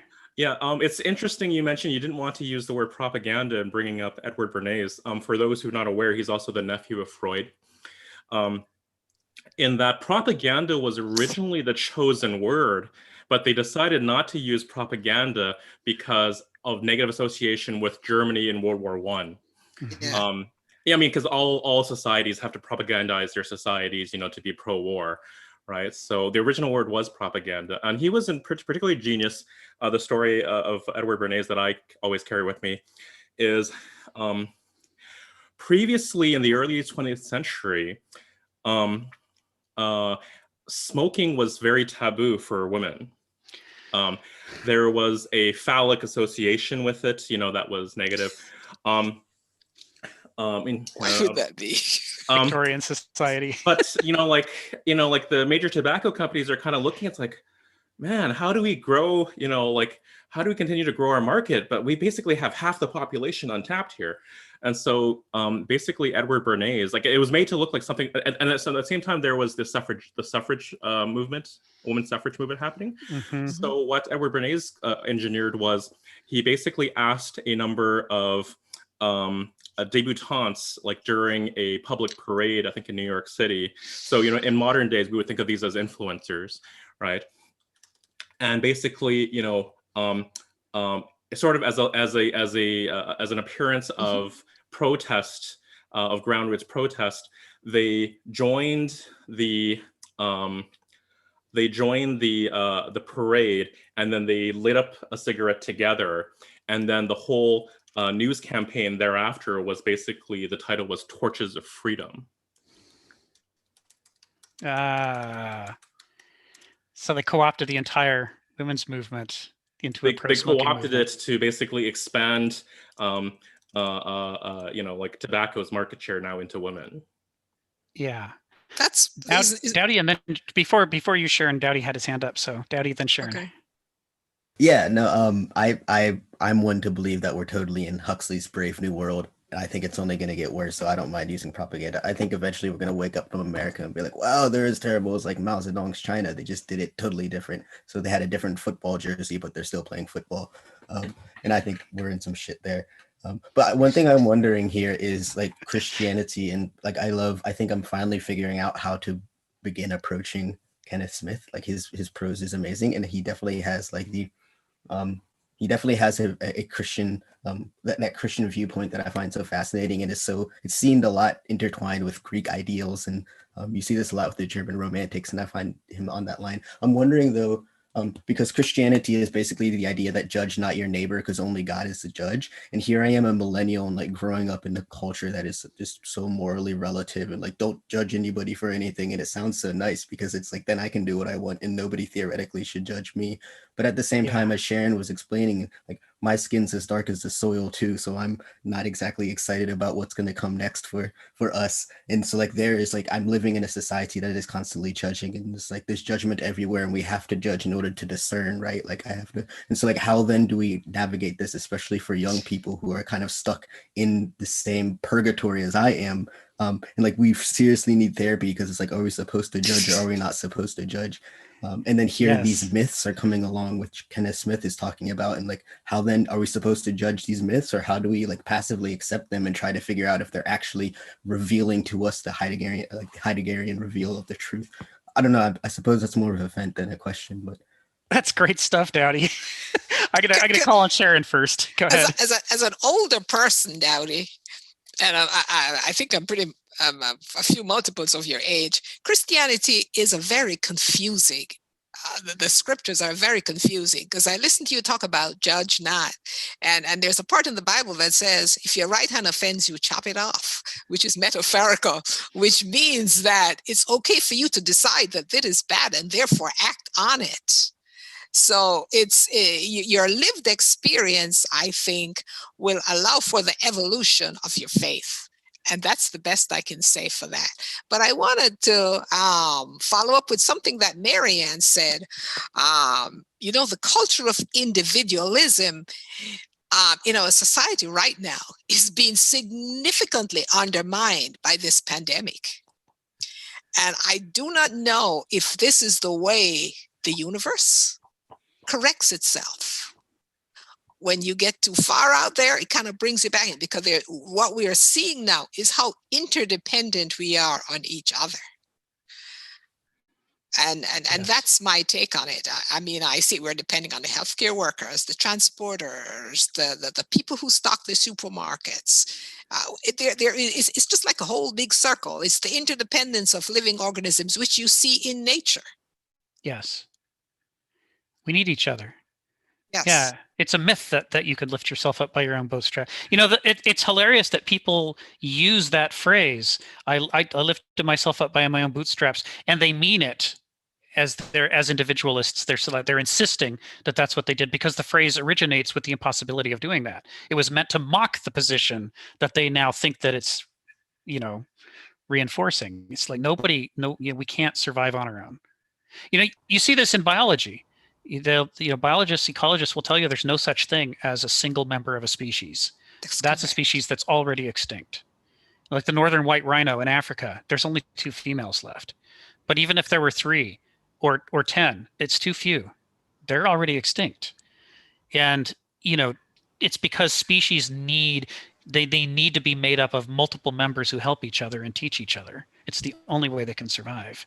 And this kind of goes to that question of indigeneity versus colonizer as well, because the colonizer attempts to survive without needing anybody else and by imposing himself on others, so that he gets what he needs out of them through coercion rather than cooperation. But the indigenous person recognizes that what's happening is that we are part of this web of interdependency, and that you need to understand the web and be taught the web and learn the web, and you need to cherish the web, because if the web comes apart, you come apart too.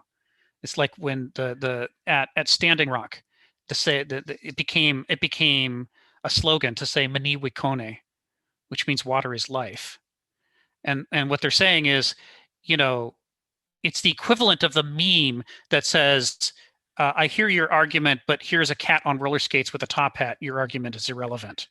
What they're trying to say is water is so important that I really don't care what argument you have about why you should be allowed to pollute it. It's a game changer, right? Everything is over if you sacrifice all the fresh water. And so there is no argument to be made, and I'm not going to waste my time debating you about whether you should be allowed to run a pipeline into the river. We're just going to try to stop you. That was the whole drive behind Mani Wikone, was the recognition that some things are more important than others, and they have to be protected at all costs. Dowdy, you've got your hand up. Yeah, sorry, one more question. And this is really quick. Is there a way, because I think we had touched on it when we were discussing like the ability to go back to the wanting, and it sort of like brought my question. Is there a way for, like, if we can't reach nature, or like physically, like we can't go out in there, we can't experience that moment, we can't like live in it, we can't remember what the soil actually feels like, can we do it like intellectually? And is this sort of what Kierkegaard was talking about when he's saying sort of like, and I brought this up a couple of weeks ago, like the rise from the individual to the particular to the universal and back to the individual? It's like one can sort of see the interconnectivity of all things just by using the power of mind. And so like, is that like where we should, because like as we progress as a species, it looks less and less likely that we're ever going to be able to like return back to nature, whatever that looks like, or like fill the void with nature, unless we just do something really awesome. But like we're going to be more and more likely to sort of rearrange reality to convince us that we are one. I don't know. I was just wondering about that.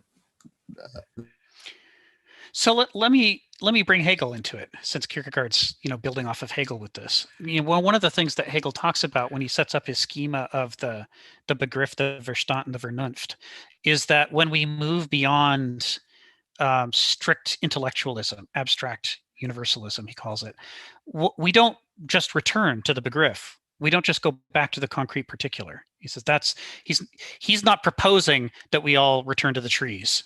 And most of the people who are critics of modernism aren't proposing that either, even though that's how they get portrayed. That's not most. You can find some people who are suggesting that, but most people are not, because it's not actually plausible. Our population is way too big to live the way that we used to live before, and we have done so much damage to the fisheries and the fresh water and the soil and so on. It can't sustain us the way that it used to sustain us. We have to use new methods. But what Hegel proposes instead is a third new way in which you take the strengths of both the concrete particular, the Begriff, and the abstract universal, the Verstand. This isn't as simple as an excluded middle where one is wrong and one is right, but rather it's that they're both insufficient. They both have their own liabilities, and they both try to pretend that they don't. They both try to pretend that they're complete unto themselves and they don't need the other one. But what you actually need is some new thing that brings them both together. So our way of connecting with nature, going forward, does in fact have to connect us to nature. We can't just like imagine nature. That's a Verstand thing to do, to be stuck in your head. We have to actually reconnect. And the reason we have to actually reconnect is we have to understand why you don't dump your fracking wastewater into aquifers. It's like, this is not a debatable proposition. It can't be a debatable proposition, or the civilization that does that is not long for this world. Some things require you to be connected to the things that matter, so that there's certain categories of mistakes you don't ever make. Plenty of other mistakes you can make, but not those ones, because it's outside the bounds of discussion. So that's an example of what I mean when we talk about reconnecting to nature. It doesn't mean we all strip down and run around like cavemen. It means, that we transform our civilization in ways that bring it into alignment with our actual natural circumstances and the things that we need, instead of pretending that we're living in some kind of a world we're not living in. The world of intellect, the world of laws, the world of money. None of those worlds is accurately depicting our actual needs. And we can see that by the way we're destroying the ecosystem and we're, destroying the fisheries and so on. We have to get smarter about tethering our ideas to the actual constraints of what it requires for us to be sustainable. That's what we're talking about. Go ahead, Anna. Yeah, so I'm just still not really getting it, because like things like destroying the environment, 19th century, early 19th century, that was recognized as a problem. Racism, we've been opposing it for a long time. Lots of people knew about it and were opposing it, all along. And propaganda as well. These are old problems. And so I'm not really sure. I don't know what we're saying that's new about it. What's the new approach to these old problems here? So there's a couple of things about it. And one is, when you say we are struggling against racism and we're struggling against climate change, that's not actually true. Some people are struggling against racism and climate change, but other people are deliberately making it worse. We now have the memos from Exxon, right? From the Exxon executives, where they say in the 1980s, they say, we now have enough scientific proof to know that what we are doing is destroying the world's climate, and it literally could endanger the survival of humanity, but we can't stop because we're making so much money, right? That's the thing that we haven't come to grips with. We haven't come to grips with how educated, intelligent, people with enormous resources can still choose the destruction of everything in order to make a profit today rather than tomorrow. It's a different kind of problem than just saying it would be bad to destroy the environment, so let's not. That's what's changed from the 19th century, is that we're getting a deeper understanding of the way in which, like Nietzsche warned us, we are willing the void. We're actually choosing destruction in some cases because of the perverse incentives we've set up. And this is a different analysis than we had in the 19th century. Richard, I'm not seeing what's novel about it. I mean, I saw the guy that interviewed the MAGA. He went to a MAGA rally and asked people, like, why are you voting for Trump? And they said, well, because he's against child molesting. Right. So, I mean, what I'm saying is everybody that I know is against these things. Everybody that I know is not a fan of racism and destroying the environment or propaganda. I mean, these are known things that we've been opposing for a long time. So the mythological solution is to say, okay, mythologically, what's the problem here? And mythologically, what's the solution here, right? Right. So from a mythic perspective, and I'm glad you brought it back around. You're right. That's the key thing here. That's why we're doing this book.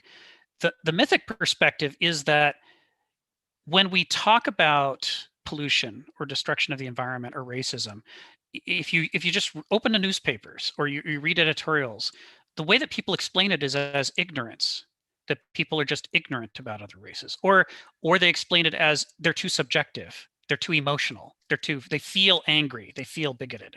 If they just wouldn't feel so much, and if they would know more things, then they wouldn't be racist. That's the model that's portrayed. That's how we teach it in schools. That's how we report it in the newspapers. That's how politicians discuss it. We're still presenting it as though it's not possible to be educated and calm and also racist. Or you can't be educated and calm and destroy the world's ecosystems. Like, our analysis of why people do the things they're doing is still way off base. And so from a mythic perspective, what Kenneth is getting at is that what's happening in our culture is that we're not formatting people to hold anything sacred that's necessary for our survival. Everything that's necessary for the survival of humanity is up for grabs, and it's debatable. If you think you could make more money by sacrificing the things that are required for people to survive, that's a legitimate thing to do in the business world. In fact, it may be demanded. If you don't do it, your competitor will. So there's this system of perverse incentives in place that's driving intelligent, educated, calm people to destroy everything. I'm going to call on Richard and then Sharon. Both of you have your hands up. Yeah, just a quick note on the whole thing about like child molesters. This is kind of an aside. This is not my point, but I'm just going to put a link in the chat. But there was a really good segment in the New Yorker Radio Hour describing QAnon, not just as a conspiracy theory group, but more fascinating as an alternate reality game, and how it uses like all the hero's adventure. If anyone's read like Ready Player One, like that kind of reminded me very much of that. But I'm just going to put the link to that segment in the chat here. Thank you. But also kind of responding to one of Anna's points in that, like, oh, what's changed? Like, like say specific to racism, that we've been fighting against racism for a long time. So what's changed? And I think that's a very kind of maybe a narrow view, only within maybe a certain bubble, in that, like, having kind of come up within this culture at a later time, we were misled to believe that we had kind of arrived, right? You had shows like The Jeffersons, and then The Cosby Show, and then like, we thought like that, that's, and then like with with the Cold War ending, we thought that, like this new era of globalization, it wasn't called neoliberalism, maybe not, or that wasn't kind of a commonly, thrown around thing. But like this new era of globalization would kind of bring, that was like the path to kind of like, right, greater freedoms and greater equality for all. And like it's that broken promise which Pankaj Mishra writes about, which is what has caused all this ressentiment and like what we're seeing around the world in these populist movements. But that aside, separately, like for a long time, I've always been kind of bothered when like, and this will show up in tweets or just kind of like in kind of articles, like where it's like, oh, it's like, where someone would be like kind of criticizing, like some supposed, backwards, like like non-tolerant belief, it's like, oh, it's 2014, like why do we still think this, or like, oh, it's 2015, or oh, it's 2016, and I think that like I've kind of started to kind of get my, like, really kind of put it into words, which is, it's another form of parochialism and provincialism, and kind of looking down on people who haven't really subscribed to their kind of progressive, cosmopolitan, that progressivism is sort of inevitable, right? And I think it's deeply harmful, even though it's not necessarily meant by the people who say it. That, like, I think trying to live together in a multicultural pluralistic society is a very tenuous and fragile thing, and we have to be vigilant, but we also have to have like empathy, and we have to have understanding, and we have to be able to reach each other, just how to talk to each other. And I think like the way we communicate with each other, in the way like social media has basically accelerated that into our own little bubbles, has basically set us up for what we're seeing right now. I don't know. Sorry, that was kind of a long Yeah. Well, just in my own defense, I mean, I'm not saying that racism is an obsolete question. That wasn't what I was saying. No. But I think you're sort of like not seeing how those who purportedly say they're against racism, whether some were intentional, some are not, have basically masked it over and basically just kind of made the problem fester even deeper underneath as a substitute for real equality. My concern is mostly for the conversation going somewhere that wasn't, just a bouncing around things we all agreed with. Because I don't think anybody here is opposed to environmentalism. I don't think anybody here is insensitive to the concept of colonization. I don't think anybody here. Why do you assume that though? Why do you assume that? Because it's just that's not the conversation that we're having. The conversation that we're having is, well, we all know that blah blah blah, and it's not adding anything new. So I think what I was interested in is some kind of philosophical moving forward in a way that would help us with these problems, Sure. and not so much a mutually agreeing with each other on it. I would just kind of caution. Oh, sorry, I know Sharon. I know you want to jump in here. Sorry. No, there's no end to looking for minutia of error. No. There's no end to looking for minutia of error, particularly with the racist question. No, what I'm trying to say. The more you look for it, you will definitely find it, and we can spend time that way if you want to. But it's not really super relevant to what we came here to do. So Anna, it's all right if we want to do that. That's fine. Anna, I have to tell you that I strongly object to that statement. It's not minutia at all.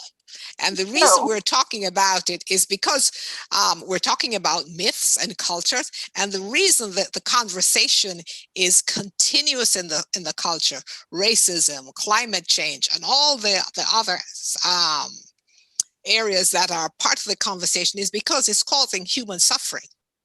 So it's not minutia. It's a continuum. Let me finish. It's a continuum. And until we get to the point in that continuum where we have a kind of equilibrium or a happy medium, it will always be part of the conversation. Yes, it is old, but it is new because it happens every single day. I don't and it's disagree never with minutia. I'm not promoting racism. I'm not. We're not trying to attack you. We're not trying to attack you for being a racist. But like this is my finer point. I'm saying by kind of just just brushing it off that we all agree and let's move on. It takes for granted that people here, which we mostly agree on things, that it's not a concerted effort and concerted work to deconstruct and to recognize one's own biases and privileges and having to grapple with that. Like it's not an automatic. Well, right. Yeah, but there's a lot of puritanical self-loathing that goes on the left. And I'm really much more concerned about the people that attack the Capitol. The people that what? I missed attack that. the Capitol. You can see mirroring in certain harmful behaviors in both everywhere. The left and the right. And if you studying Girard is a great way to approach that. But anyway, okay, well, this is getting kind of an aside. Getting back to the mythological question, what in the mythology is helping us understand this? I'm going to call on Marianne, who's got her hand up. I just want to say, I think today is Martin Luther King Day, and he gave his life.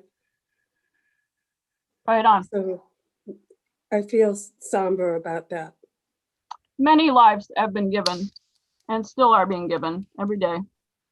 And that's not trivial. Yeah. And I didn't mean to imply that by any means. Yeah, no, I think, Anna, tell me if I've got this right. What you're saying is, you're not saying that the country as a whole has this all sorted out, but you're saying the people on this call are at least share the understanding that we would like to get past racism. We'd like to overcome it and resolve it. We'd like to get past the climate catastrophe and overcome it. And you're asking kind of, so what's the next step? How does the conversation move to the next step forward? Is that what you're saying? I don't know. I just want it to be something that is live and passionate for people.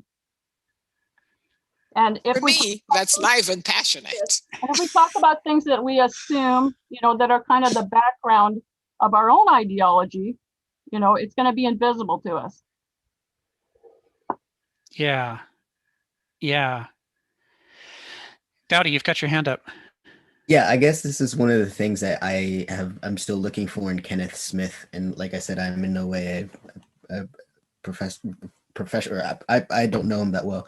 But like he doesn't really seem to offer what to do. So he gives out the douloi, the monastoi, and the aristoi, and like we're all sort of trying to achieve that position of aristoi. And then we see sort of the unraveling of myth, and we're realizing in real time that our myths are not sufficient and they're not holding us up. And but then at what point? Because it seems to me like he too is falling into a trap of like we just have to wait it out.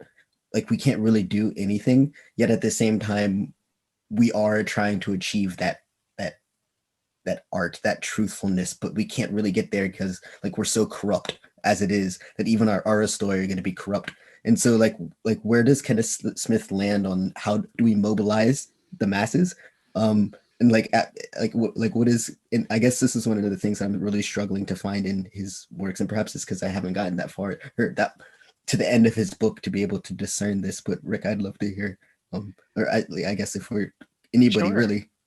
Sure. Yeah. Let's dig into that because I think that that sort of goes along with what Anna's saying. It's kind of where do we go from here? What is he saying we do about any of this?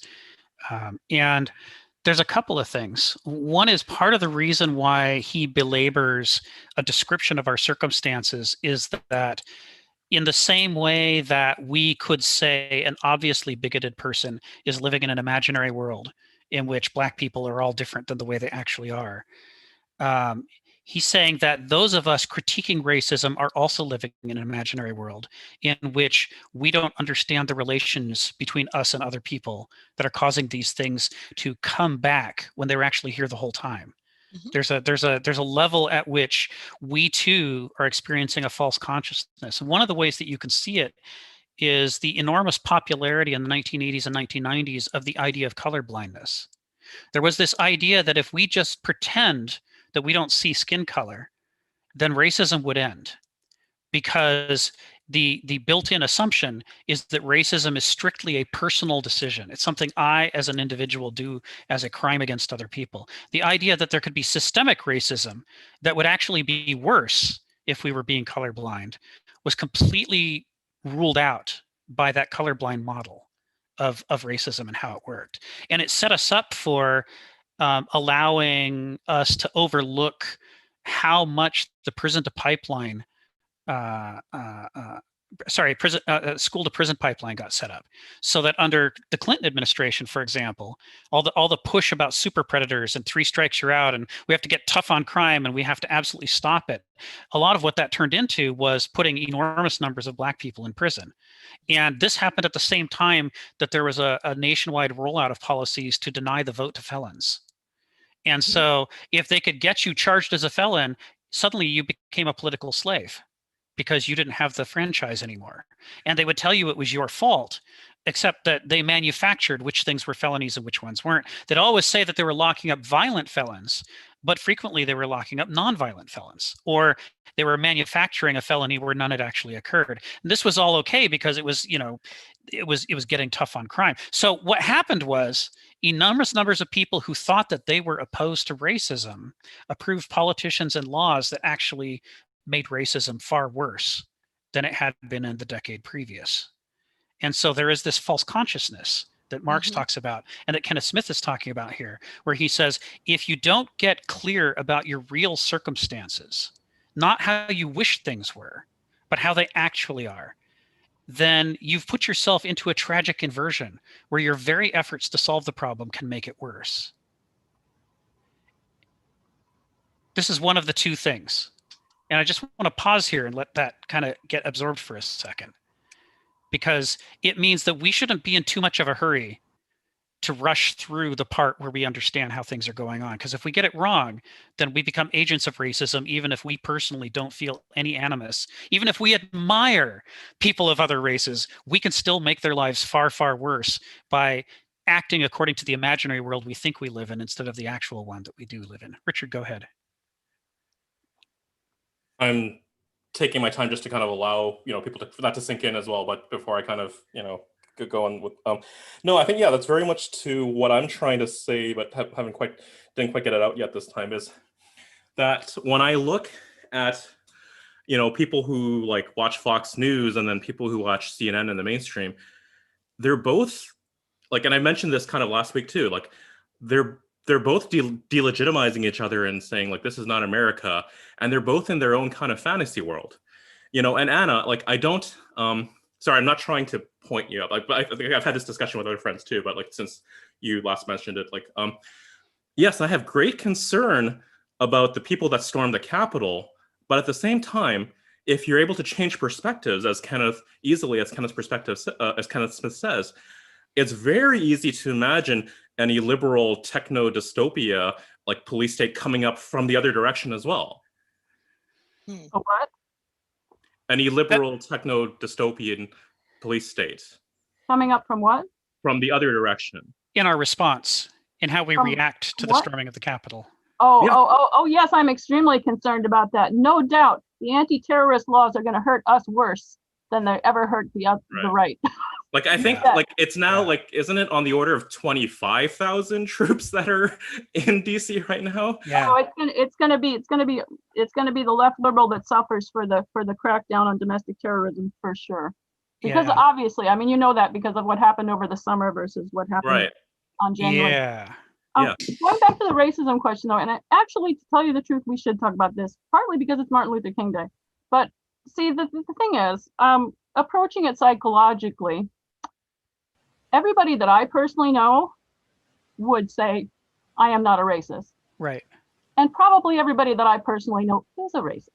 So, I mean, that's where the problem lies. I mean, it's sort of on a psychological level, and maybe there's political solutions to it. But if we look at myth, I mean, I think that is an interesting approach to take to what's going on there in terms of what kind of programming is running people, that they can, exist in both of those dimensions simultaneously, which I think a lot of us do. Yes. Nobody is a racist, and nobody thinks they're a racist. Nobody approves of it, and yet they are. And the same would be for the environment as well. I don't know people who are like, yes, let's destroy the environment. And yet that is the lifestyle that we are all engaging in. Right. Yeah, that's potent stuff, Anna. That's right on the money. It goes back to why, Nietzsche tied the development of philosophy to the development of theater and tragedy specifically.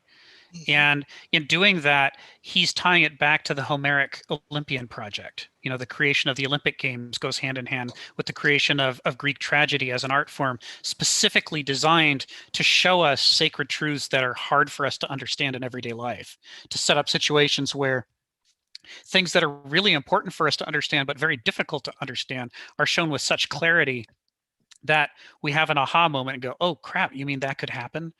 And it's why, for example, one of his books, I don't know how many people have read this book by Nietzsche, but Philosophy and the Tragic Age of the Greeks. It's very short. He never finished it. It's one of his earliest books. I highly recommend it. It's his attempt to survey the pre-Socratic philosophers. And he just does it real quick, and with each one just tries to get to the point of what's the most interesting thing about each of these philosophers and what were the consequences of their philosophy. So, but he links the Dionysian and the tragic and the philosophical together. And one of the reasons to do that is that tragedy is one of the clearest art forms for showing us the way in which you can get into a tragic inversion where your very best efforts lead to your very worst outcomes, which is something that seems counterintuitive. If I'm a good person and I work to do good things, the results should be good. How can it be possible that all my virtues and all my efforts could invert themselves and make everything worse than it was to start out with? But in real life, that happens all the time. Like, what's the system of relationships in your laws, for example? It could be such that as you're attempting to overcome racism, you could make racism worse depending on which laws are on the books. And that's hard to understand unless you've seen it in action, like happening to Oedipus or happening to some other tragic figure. And so that you've actually developed the terminology to go, oh, a tragic inversion. Oh my God, that's me right now trying to do the right thing and instead making everything worse. Sharon, you had your hand up. I just wanted to piggyback on something that you said when you talked about the unconscious behavior of a culture. I immigrated to this culture when I was 25 years old, Yes. fully trained and professional. And one of the ways I thought I was learning about the culture was to watch Archie Bunker. Yes. And I was horrified by the things I saw and heard. Yes. And so, but it seemed normal to me. It seemed normal to everyone else. Uh-huh. And I just couldn't understand it. And then I couldn't understand, even though I'd observed the civil rights movement from my own country, because my father had lived here for a period of time. I didn't understand what it meant to be Black. It took me a number of years to learn that. Right. Right. America. And that was, again, because what you said, the unconscious behavior of a culture, even though it gives out negative signals, it is unconscious behavior. Right. Right. Yeah, All in the Family really upset me when I was young. It wasn't until I was an adult that someone finally clued me in that the whole thing was written that way on purpose. It's a Archie Bunker satire. is not the hero, right? He's an anti-hero. And the whole point is so that all kinds of people all over the country in America would watch this show and be nodding along with Archie Bunker right up until it became clear he was an idiot. And then they all went, well, I don't like that. I want to be the hero. I don't want my racism and my sexism and all my other problems to actually be, But I remember vices. those. Yes. How can that be a vice? I'm the hero. It's like the But more it was a family. yes, It was a family. So kind of the underlying myth of that situation was people are gonna like work this out because they're stuck with each other. right. And then Right. I think it was largely a Jewish production, as long as we're being racist about that. Rob Reiner. Rob Reiner, yeah, and the woman who played the wife, who always was written as a ditz, as brainless, Edith. was the Maureen brains behind the Stapleton? whole thing, right? This whole show was her idea. The whole thing of Oh, really? confronting racism that way was her idea, and she deliberately chose to play the ditz. Uh-huh. Very interesting. I just think that's brilliant. I mean, I appreciate the show more and more the more I learn things like that. It's another one of those shows you wonder if it could be made today because it's so pointed in its criticism frequently. That was my cultural education, in addition to the workplace. Well, if you're looking for a shocking wake-up call, you're coming from somewhere nicer and you come here and there's all this intense racism that people don't want to talk about, but they still want to act on. All in the Family was a great way to just like, guess how bad it can be. Go ahead, guess. Let's hear a word from Archie. There's three of us that were in the Young's Theory of Mind group Yeah. last night, right? Yeah, James and Mahbub were also there, I think. nice.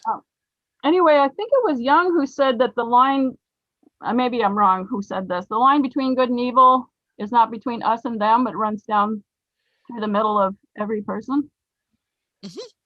Right. That we're all co-participants and we need to figure out what our role is.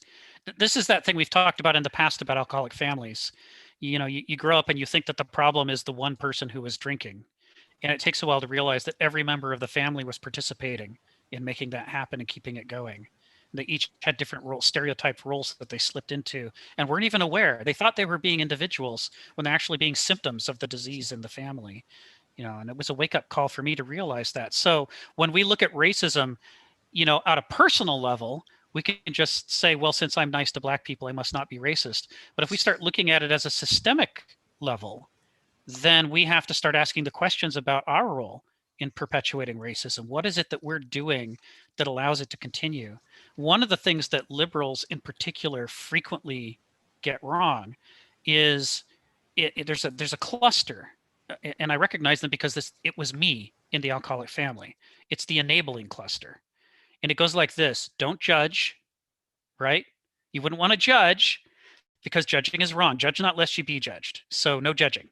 So if other people are racist, oh, well, let's try not to, harass them about it or deal with it. And we'll just let it go, we'll let it fester and pretend that it's not happening. Another one is be nice, always be nice. Don't ever do a not nice thing.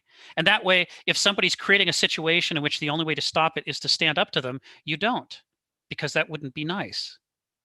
And so you let things happen. And then another one is out of sight, out of mind. Oh, the enabler does this one all the time.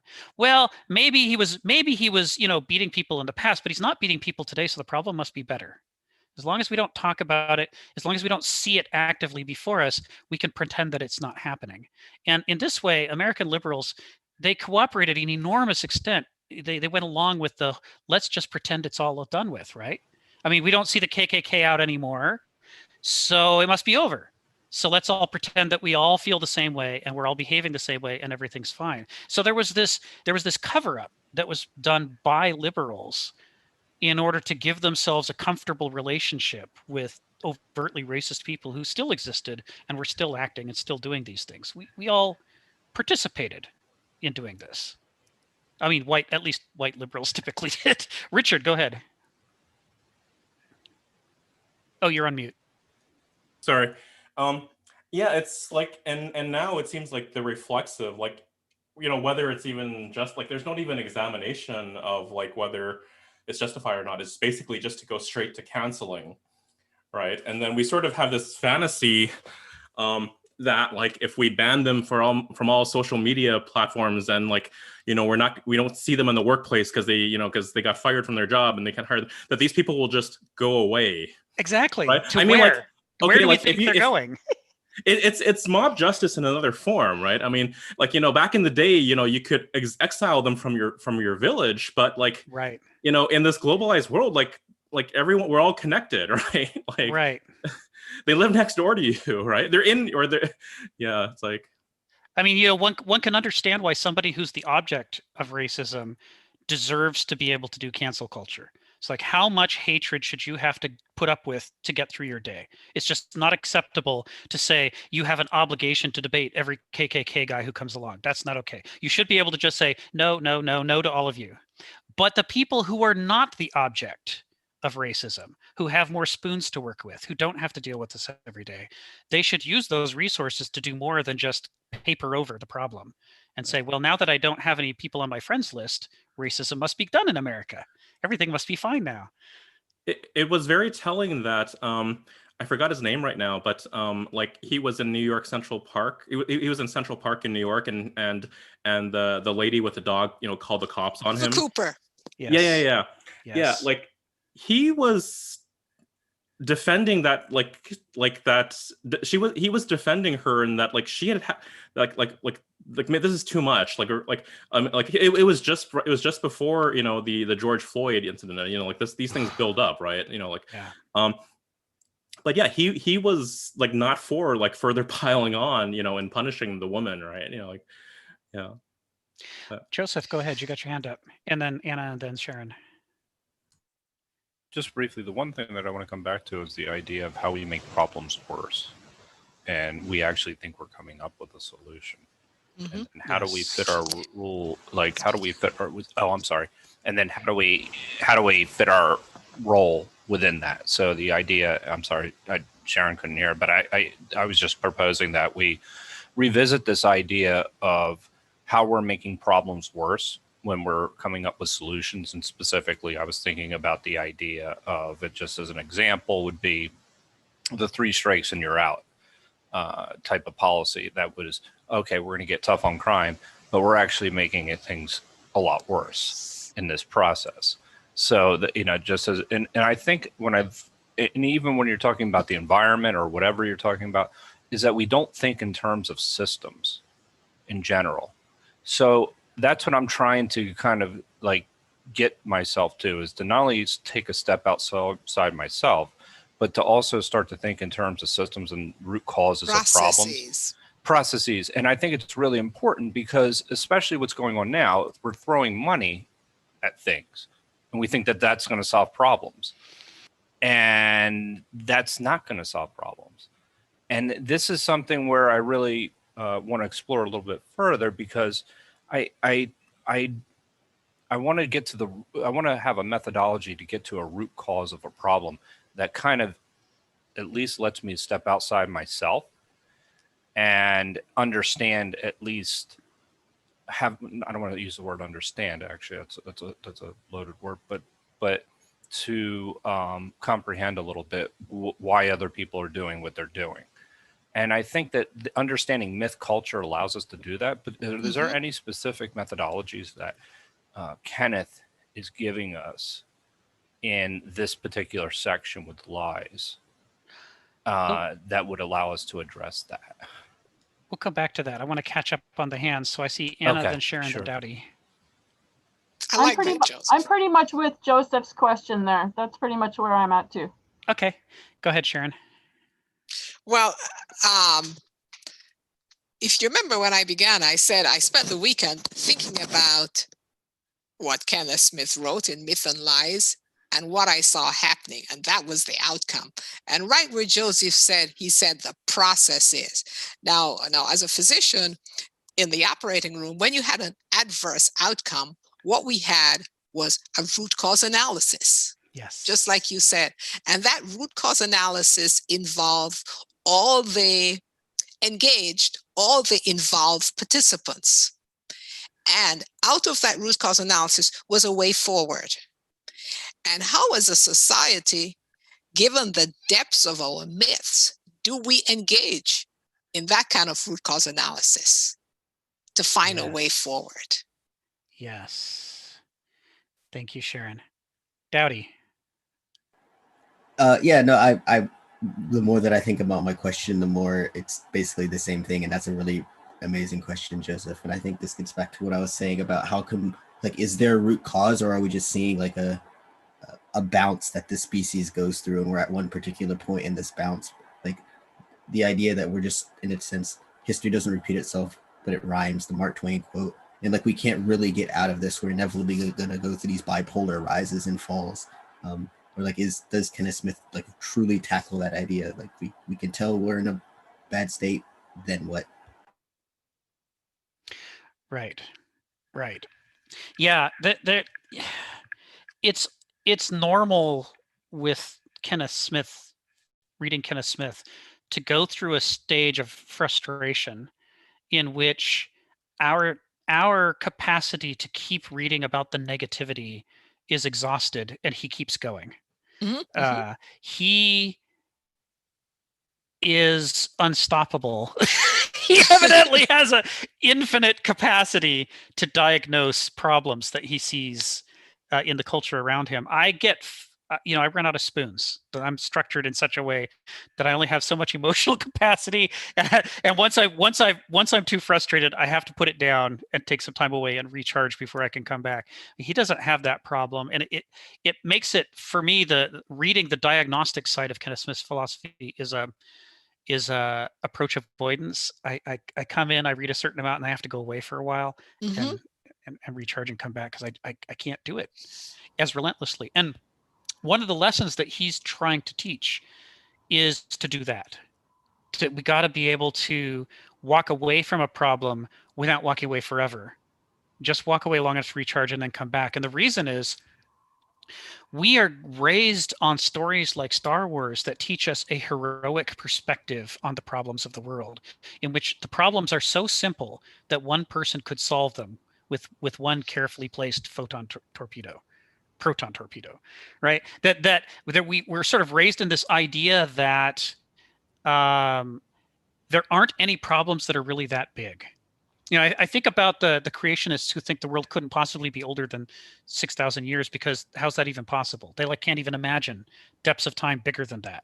And they try to prove that it's the case, but it doesn't take long to figure out that the reason they're trying to prove it is because they can't handle numbers that big. And you see it when people start talking about how big is the solar system, how big is the galaxy, how big is the galactic cluster, how big is the universe. It's just like the human brain doesn't want things to be that big. We're not comfortable dealing with problems beyond a certain scope. And what Kenneth is telling us is that the problems in our civilization are bigger than the heroic scope. We can't, there's not going to be a checklist of 10 things, and if we just do those 10 things, we'll have fixed everything. The end. Time to roll the credits and play the triumphant music. It's not going to work like that. What we're dealing with are enormous systemic problems. And it's going to take us a long time to dilate our capacity to understand it and to be able to hold it all in our head at the same time, because we don't start out being able to think about it as big as it actually is. We start out thinking that if anything beyond a certain size must be impossible, right? We want to throw in the towel once it hits our discomfort threshold and just say, well, if it's bigger than that, it must be hopeless and we're all going extinct. And he's like, oh, no. These problems can be solved. They just require us to expand our capacity, to learn to think more and to analyze more and to organize more and to prepare more than we ever thought we would have to. And that if we can do the work to lift ourselves up, then there will come a day when us or our descendants or somebody is going to have the capacity to be able to handle these problems. But in the meantime, it's our job to grow. You use this as an opportunity to dilate. Richard, then Anna. Yeah, I mean, we are, oh, I'm so sorry. Okay. Oh, sorry, mind. Ginny, did you have your hand up? No, I didn't. So I didn't Okay. do it officially. So Okay. let me follow the rules. Okay, I'll come back to you. So Richard, Anna, Ginny, Joseph. Yeah, so am I mute? Okay. You're good. So like kind of Star Wars, you know, and then I think also you've quoted, you know, Tolkien, Rick. Yes. Like yes. Rene Girard would kind of call this like the romantic lie. Part of the romantic lie is just like, you know, especially like kind of good against evil, you know, and evil is always external. And it's like, it's kind of easy to wrap up, right? Right. Right. So it's like, you know, especially like in Lord of the Rings, it's like, oh, you just kill Sauron, and then his whole army like problem solved. Yeah, problem solved. Yeah, and like blow up the Death Star. It's so problem much solved. More, right? And like it's so much more complicated than that. And like the tricky part, you know, I think Kenneth Smith gets to this as well as like, you know, Girard, like in the novelistic, is that you sometimes have to get, you might see your like you have the ability to see yourself if you're part of the problem, right? Or creating a situation that's worse, right? I think that we're trying to like grasp with that right now. I think also like just kind of like these huge systemic problems, you know, like there's so much of like, you know, like one and done, right? And kind of check off the box, right? Like, okay, we'll do like, you know, like racial sensitivity training and diversity training, and then it's like, okay, we're good. The end. You know, it's like, everybody go home.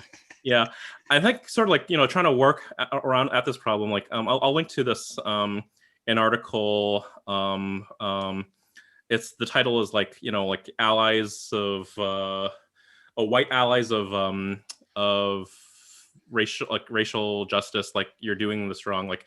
Like we always kind of want to like go in and then like just win over the other person or convince the other person and whatever. Yeah. And like she writes as one of the goals, and there's a lot of good things. It's like, you know, it's like she writes about like, you know, like, or I'm not sure he or she, but like, you know, check your intentions, like know what but you know, the author writes like a goal of your effort should be able to be able to continue the conversation with this person at a later time. Yes. Yeah. It's going to take longer than one conversation. Yeah. Thank you, Richard. Anna, then Ginny, then Joseph, then Sharon. You're on mute, Anna. Go ahead. Yeah, I mean, I guess I'm not, I'm, you know, very cynical about particularly environmental problems, which I think are deadlier perhaps than the others that we've been talking about in terms of scale, potential for climate change to ruin not just individual lives or actual countries, but, you know, disrupt entire hemispheres. The weather of entire hemispheres seems to me vast issue, but I'm not sure that it's not still a mythological problem that requires a mythological solution. You know, I still remain, having read as much as I have, I still remain of the view that there are good myths and bad myths and good logos and bad logos, and to me that's kind of where for me that's where the issues are, is not so much in mythology versus logos, but in sort of better and worse versions of those things. And therefore I still feel like there's some wiggle room in terms of the culture developing better nuanced understandings in their own mythology that would be successful in moving us towards a more sustainable way of life, ecologically in particular, but also socially. Excellent points, Anna. Thank you. Ginny? Well, I just wanted to just follow up a little bit based on what you said earlier. So we just need to continue to build on whatever we have in terms of prejudices, racial issues, and all that. And hopefully we're going to continue to move in the right direction. Although last 4 years would not have certainly gave you that impression. But I do have a question also going way back to Anna.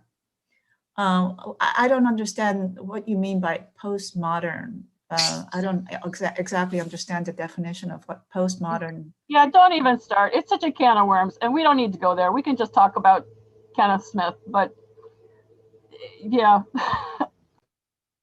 You and I we can talk privately if you want to, but yeah, maybe you can just start with I'd suggest say Wikipedia, and then also maybe Stanford's Encyclopedia of Philosophy. Oh, okay. Well, okay. Back at Wikipedia. Yeah. Sure. Yeah. Okay. I can always do that.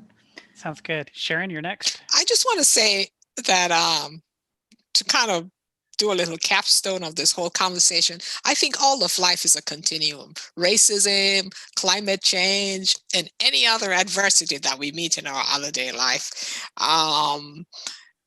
Right now, we're at a peak because as far as racism is concerned, because we've had a lot of injury inflicted on the race.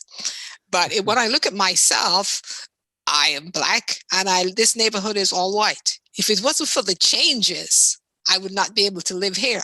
Right. People would be burning down my house. Right. So that is a change, right? My kid went to schools and where there were 1 or 2 Black kids in the class, and he was okay. He made lots of friends. He was the best athlete, best tennis player in the class, and he was all right. I had a lot of kids in my house here. So what I'm saying is the arc of the moral universe, as Martin Luther King said, right? Yes. Is long and large, but it does eventually bend. And as a culture, the myths, I think that undermine this culture is impacting us from a faster bend. Mm-hmm. And that's one of the things and that's the way I see it. I think we're improving. I think climate change is another one. It has always happened. What is happening now is that the world is more populated and people are living in areas that could be negatively impacted. Mm-hmm. Right? Mm-hmm. But we've been having climate change ever since we've been recording. Right. Time. So how we behave, or how humanity behaves along that continuum, is how we engage and enact our mythos and our logos. Right. Right. Before I call on Joseph, which I'll do in a second, I want to underscore what you said, that the temptation, because modernism, unbeknownst to itself, is founded on the law of the excluded middle, the temptation is to say racism must either be the worst it ever was or the best it ever could be. In other words, either it's horrible and everything has to change right now at once, it's a catastrophe, or it's perfect and there's nothing more to be done and we should shut up about it. No. It's like we have this, we don't even notice it in ourselves. There's this tendency to try to drive the conversation to profit or non-profit, one side or the other. But all the interesting parts of the truth of where we are, like you say, Sharon, are in the middle. It's like we're not at the beginning of the struggle, but we're not at the end of the struggle either. We're at a very specific point in our history in that arc of the moral universe. And the more we can dislodge our brains from the Verstand either or of it's all bad or it's all good, and allow ourselves to understand the actual concrete situation we're in, which is somewhere in between, the better we'll do both at the short-term tactics and the long-term strategy of trying to make racism better and climate change better. So I'm with you, Sharon, 100%. Joseph, then Marianne. I really like that, actually, the idea that how it is, how you applied the law of excluded middle specifically there, and how the problems are changing and what the answers are in the middle. And I think in particular, one thing that, and this comes back to the idea of, I think it's important to really think about as the idea of the myths that we tell ourselves. Mm-hmm. And so once we understand that, then Yeah. the solutions really aren't that difficult in certain circumstances. So the example I used earlier, we'll throw money at a problem, or this costs too much. What does it really cost? We really don't know, because the systems have been so co-opted that we really don't know what the true cost or the true problem that we're solving. So the one I always think of is the idea of desalinization. Well, if the price of water is held artificially low, what is the real cost of not doing this? Like, so the idea of something that would be, you know, and I understand there's a lot of risks with that. I'm not trying to propose any kind of solutions. I'm just giving it as an example, is that we don't really understand the true objective costs that are involved in doing something like that, which would be an alternative. So that's where I think we really need to start thinking, is challenging the myths. As far as the idea of racism, we have made progress, as Sharon had alluded to. Where I don't know if we made progress is that, and I kind of tried to allude to this before, is the idea that when, you know, the dynamics of the country are changing, it's when we're the minority, and that's how are we going to accept that? That's the more, and what's the myth that we told ourselves in that process? And I think that that's really the question for racism. How are we going to overcome that? Yes. You know, how are we going to overcome being, essentially, because we're it's okay, you know, if, as long as, you know, you have, 10 white people and only 2 black people in the room. But when it's 8 black people and only 2 white people, how are people going to react? Or, and I think so that's the interesting thing about racism that's coming, that we need to learn how to deal with. And I think that those are the issues. Those myths that we've told ourselves over the years are really going to come out, and we have to challenge those myths. And I think that, and those are lies, like, that we've told ourselves. So, like, we have to really figure that part out about it. So I think that there's, but again, this comes back to the idea of thinking in terms of whole systems, as opposed to just thinking in terms of, the particular processes. Yes, process. Yes. I gotta keep coming back to that. Thank you. I think that, like, being an engineer and working a lot, I think both words, I think, are appropriate here, and not like one over the other. Like, can use them both. Marianne, then Richard. So I'm thinking that the social dilemma puts an overlay on our conversation, and we have to almost think 3-dimensionally of what AI is doing us. And it reminds me of yeast in a moldy kind of way, that the myths of this and that are moldy because people are going down the rabbit hole of this and a rabbit hole of that. And the middle is becoming disconnected. We're losing our proficiency at thinking in nuance and subtlety, which is a problem, because the truth is nuanced and subtle. the more we become specialists at having extreme caricatured portrayals of the truth, the less useful we are in trying to solve problems. And what's weird is that, the infotainment business drives up readership through controversy, and it's easier to drum up controversy through false caricatured positions than it is through subtle nuanced truths. And so there is this constant siren song luring us to oversimplify problems in response to somebody else having done the same thing the other way. And it means that we sort of lose our proficiency at the thing we need to be good at, which is the more difficult mixed situation. Richard, then Sharon. I'm just going to comment very briefly on a couple of things that people have said. Yeah, so like what you just said, sort of like these, think of in terms of absolutes. Yeah, definitely in our culture, like, there's this very dualistic, good and evil. And I guess I want to also bring in, since we're talking about, mythos, like, as not very well known, but like there was a religion following in ancient times, Manichaeism. Yes. Which was Yes. is also very much. I'll put a link in the chat, and you can kind of read up about it. And kind of just my quick comment then to Joseph, also and I think others have mentioned this, like kind of throwing money at the problem, to kind of extend like one of my favorite metaphors from comedian Chris Rock, like saying like how, people hate Americans because we worship money. When we kind of take a problem, when we throw money at it, it's sort of like blessing it with holy water. I guess that's sort of that kind of came into my mind. Oh God, I never thought of it that way. My question. I bless you. Actually, like another. Bless you. Rick, you work in tech, and and I work in tech, like grudgingly now, and kind of like I have one step out the door. But I remember like when we came out of the Great Recession, and we're kind of like we're eager and we're looking for good news, and kind of like like all these startups and tech and stuff like that. It's sort of like I like how one commentator put it, like sort of like just tech was like this magic fairy dust. You would just sprinkle on stuff, and it would automatically be good. Right. Yeah.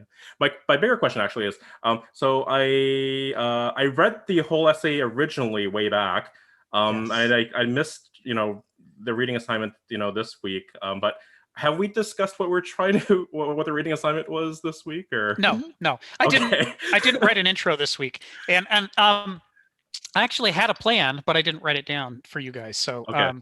But we can revisit it. Yeah, we could revisit it next week. But okay. I was actually just fine with Sharon moving us on to myths and lies for this week, because, as she pointed out, it was so apropos of the events of the last 2 weeks. It made some sense to jump ahead and talk about this for a bit. Okay.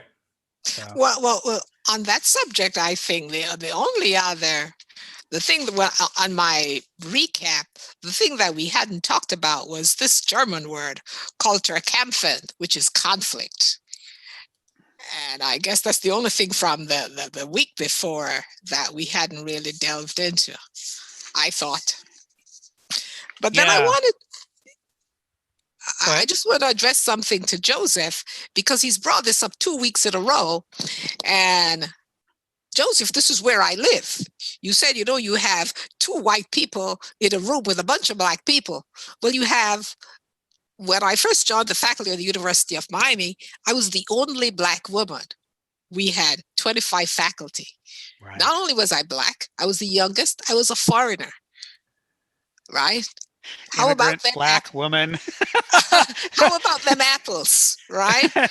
And what you do is, and probably because my cultural base was so different, I did not see it as an impediment. It was a challenge, and one in which I was going to engage, right? And I think as the demographics shift, cultural diversity, cultural workshops, diversity training, all those things are going to become even more critical, right? Because, and culture is a very, very valued, fragile thing, right? Because not only was I engaging with the white people, I was engaging with the African Americans. They were not like me. We had common histories, and so therefore this was a whole different ball of wax. They didn't give me automatic love. Right. Because here in the South, I was well educated, and I had a whole different operative psychology from them. So I eventually married an African American, right? And that's when my growth in the culture really grew exponentially, because he helped me to see how the different ways in which slavery ended and was subsequently treated, how we evolved. And that was very, very, very, very critical to me. You made another point that I was going to address, but I guess I kind of forgot about it. So that's it. Thank you, Sharon. Anna, go ahead. Thank you. I was just wanted to help him see. Of course. That's okay. I'll save it for next week. Okay. So, yeah. One of the things so I had 2 things I was going to add, because you guys are all stimulating and interesting, and So let's see. So one of the things is the idea that even though we're still talking about race, our understanding of racism has changed dramatically from Martin Luther King's time. And one of the ways is that some things that he pointed out in essays, but then was done, that was as far as he took it, have been developed into whole theories. And one example of that is the theory of privilege. He talked in his, one of my favorite things that he wrote is the letter from the Birmingham jail. He talked about the way people who thought they were allies didn't actually want him to rock the boat because it made them uncomfortable. And couldn't he just wait longer, and wouldn't the problems just solve themselves on their own? Their inability to understand the most basic facts of racism while trying to be on his side and stop racism was fascinating. And he calls it out as fascinating and quite disturbing. That whole thing has turned into, now there's a whole theory of privilege and marginalization and how they work.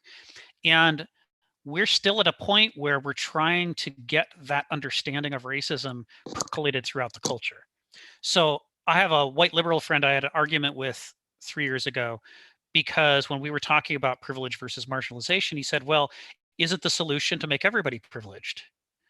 And immediately I could see that he didn't know what privilege meant under the new theory, because what it means under the new theory is you're privileged in relation to someone else who is oppressed so that you can be privileged, that you're privileged by the benefit of their marginalization, and that it's not possible to be this kind of privileged in abstracto, everybody gets good toys, the end. But he still thought that way. He, even though he wanted to be an ally, this whole level of the power relationship was invisible to him. He couldn't see it. And that in itself, I tried to point out to him, was actually a validation of the theory of privilege and marginalization. Because the other thing that the theory of privilege says is that the way a privileged person psychologically maintains the position of privilege is that the difficult parts of reality that a marginalized person has to deal with every day are erased from the consciousness of the privileged person. They live in a culture bubble, an insulated world in which racism maybe doesn't exist as far as they can tell, because they personally have never encountered it. And that is not just a detail, but is a fundamental piece of the architecture that allows systemic racism to continue. Because if everybody could see how bad the racism was, there'd be more allies who would want to insist that it stop and get involved. But as long as it could be sort of erased or suppressed and hidden so that only the marginalized people have to see it every day, then you get enormous swaths of people who mean well, but just have no clue what's going on. And they're not going on is not a coincidence. It's like built into the structure of the racism to keep them that way. They just don't know it. And they don't know the theory, so they don't know to look for it. They don't know there's a blind spot. They think they're seeing reality clearly. And then you end up, having these arguments where they say, well, none of that could be happening, or I would know it. Richard, then Anna. Yeah, like I've heard like more than one kind of commentator on this area, like kind of astutely point out that like a clear area where sort of their well-meaning rhetoric kind of meets reality and kind of parts ways is how like the schools and resources to educate their children. So like these same people, kind of like well-meaning people, like often want the best schools, the best teachers, the best extracurricular whatnot, for their children, without seeing systemically, like how others, are deprived, in the balance of this, and I think like like the whole college admissions scandal, right. Was such a damnation of the left, and shows kind of their hollowness, hypocrisy, right? Like kind of preaching like, equality and like equal opportunity, when like their actions very much betray that. Right. That they didn't realize the extent to which, by trying to dodge the problem instead of solve the problem, they were perpetuating the problem. Anna, then Joseph, then Sharon. Oh, that's okay. I'll pass again. Thank you. Okay. Joseph?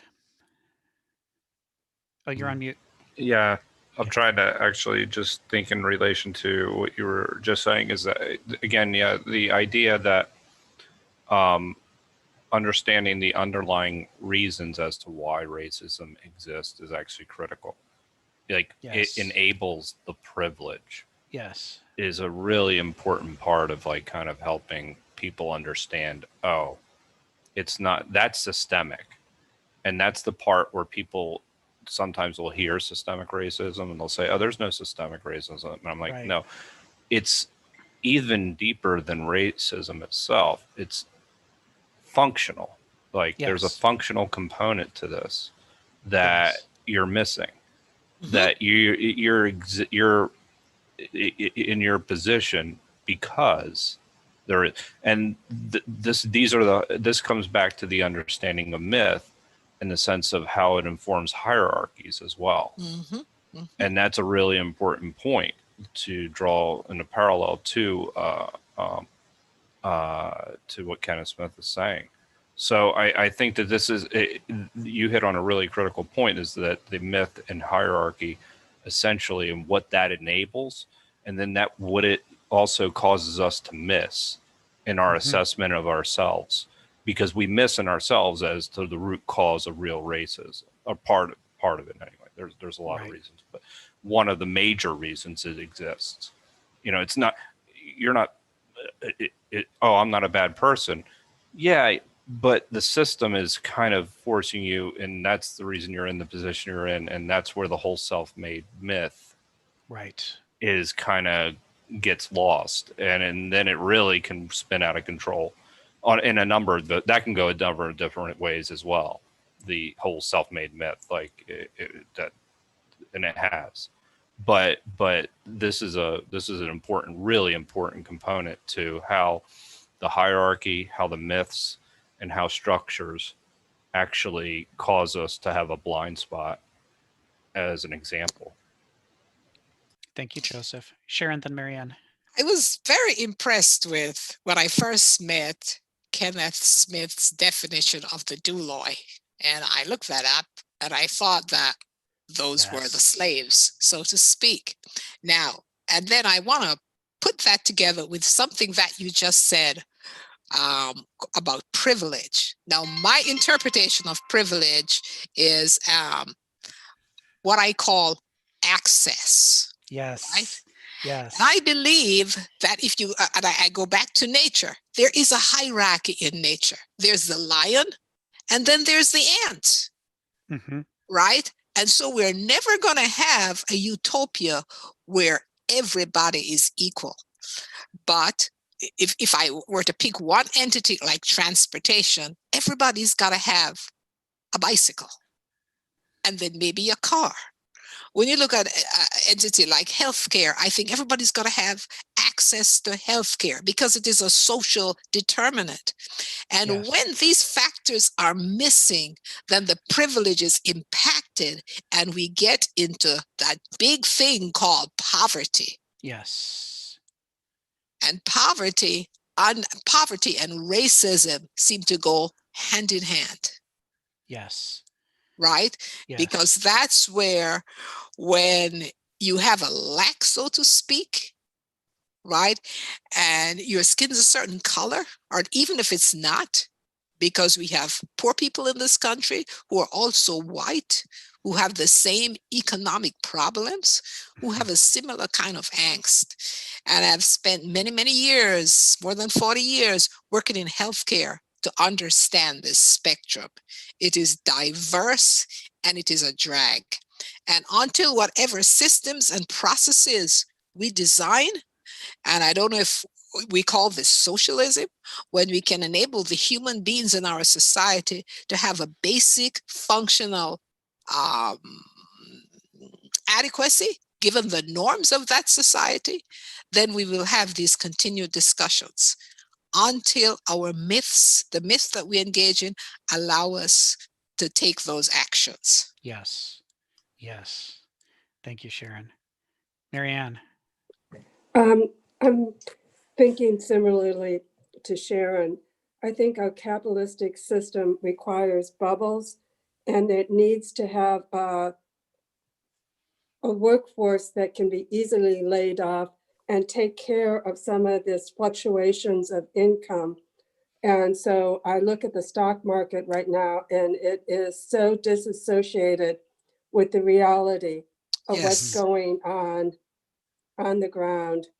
And our system of capitalism has created this disparity, and it needs to function with a permanent underprivileged class that can be disposable. Right. Right. Yeah, because the marginalized people are a bargaining chip for the next tier up. They're how the people in charge say, either you do what I say or I'll move you from the class you're in down to the one with the people who are suffering. And if nobody's suffering, they lose that major bargaining chip. And then it's harder to get people to do the wrong thing. You can coerce people through their fear of poverty into supporting the wrong kinds of things. So you're right. It's a feature of the system the way that it's designed right now. Joseph, go ahead. Just really briefly, because something I've been thinking about, and I still have a lot to do with it, is the idea of almost how to balance energy, right? And looking at the economy or anything like that, or even poverty, right? So you want to enable as many people to have the, okay, let's just say Maslow's hierarchy, the most basic needs met, and how that enables a certain amount of energy, the balance between, like, okay, how much do you need to make that happen?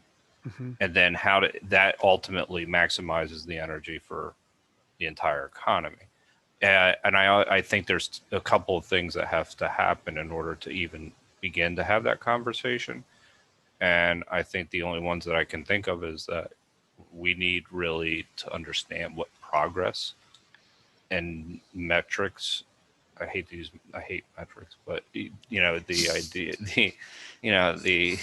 idea of like how to measure true progress. And as Maria had just alluded to, the idea of the stock market just doesn't work. And so that is so disconnected from reality. But it's interesting how that's a myth that we tell ourselves as some marker of progress. And it's a complete falsehood. And you'll see that repeated over and over, as if, and very few people have any ownership. Right. Thing. It's like, oh, the stock market's up. Well, somebody's doing better than I am. I mean, that's essentially what you might as well start saying to yourself. Like, but instead they say the country must be doing well. Exactly. So it's a myth. It's a myth. So I think the most important thing in going forward is identifying true marks of progress. And I mean, and some of those will be subjective well-being metrics, I think, and personally. But that's just, that's going to be, that's a lot. Those are a lot, harder, but it needs to be discussed. Agreed. Thank you, Joseph. Richard, go ahead. Yeah, I'm not going to be a proponent of this. I just want to mention it. But Freakonomics, they did have, I think, at least an episode or two talking about instead of GDP, or there's human development index or yes. Yeah, I haven't haven't dug into it, but I suspect it's just more sort of a papering over and kind of just sort of a re-disguising. I don't know. Maybe I'm just being cynical, but yeah. There are a lot of, can I answer that? Really quick? Go ahead. There's just a lot of problems with that really quickly. Oh, yes, you're agree. right. Yeah. But there's happiness indexes, and, then you have to look at the underlying issue. So they look at depression and number cases of depression, but then you have to look at how depression's actually diagnosed. So if regular sadness is a depressive order, well, then your society's going to look pretty bad. So, I mean, I'm not saying that these metrics need to be hashed out. They absolutely need to do, but the reliance on something like GDP or the stock market or these other indicators that seem to be driving society right now. Right. I know what it's not. Put it that way. Right. Very Verstand, right? It is. Exactly. Very, very, very. Joseph, I mean, I agree with you, because my next sentence after processes comes metrics, right? And travel for me is the ultimate political, and I hate to say political act, but it's the is the ultimate learning experience. And when you look at other cultures, particularly the Scandinavian cultures, where they have these metrics, these metrics are all linked to, help me with the word here, things in everyday life. Do you have a house? Do you have a car? Do you have food to eat? If you don't have food to eat, then you're unhappy. There goes your happiness index. So whereas it may sound soft, it is not really soft because it is undergirded by something that's definable.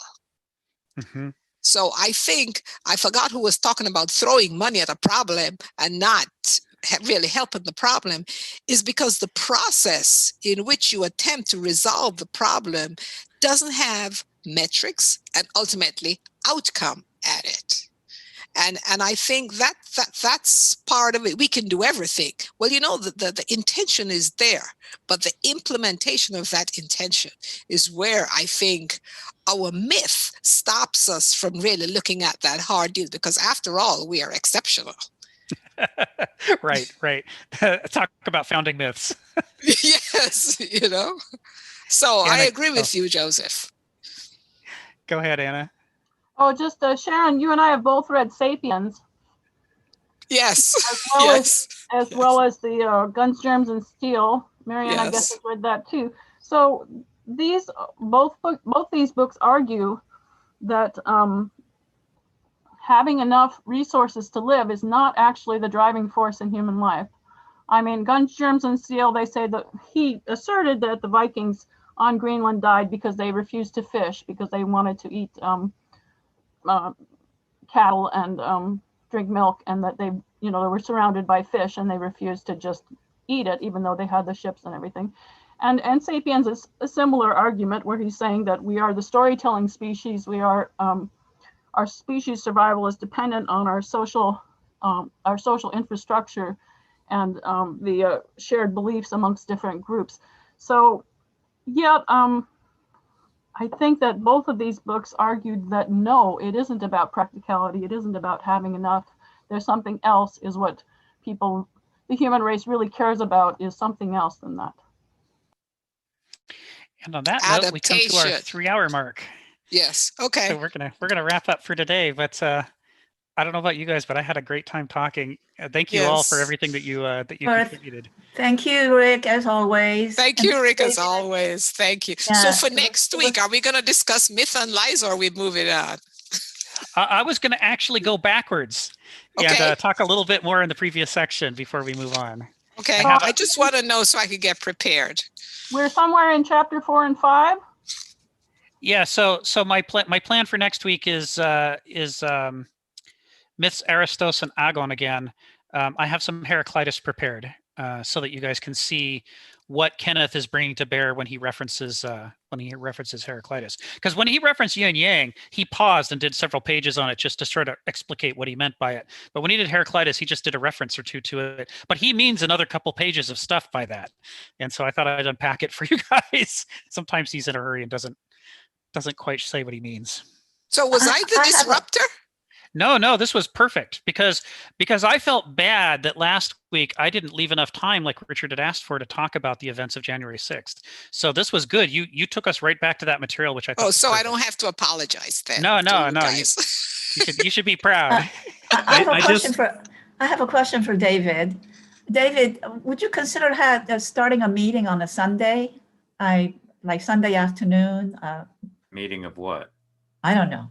You seem to always come up with some really interesting topics, but Sunday afternoon, like 3-4 o'clock in the afternoon, Central Time. I have an engagement on Sunday afternoon. Oh, okay. He's got a life. Oh, well, I don't know. Do you really need a life, David? I mean, philosophy is. He's got a lot of other philosophy sessions, but they're like we break. Don't take that from her, David. Don't let her get away with that. Come on. Thank you again, Rick and David.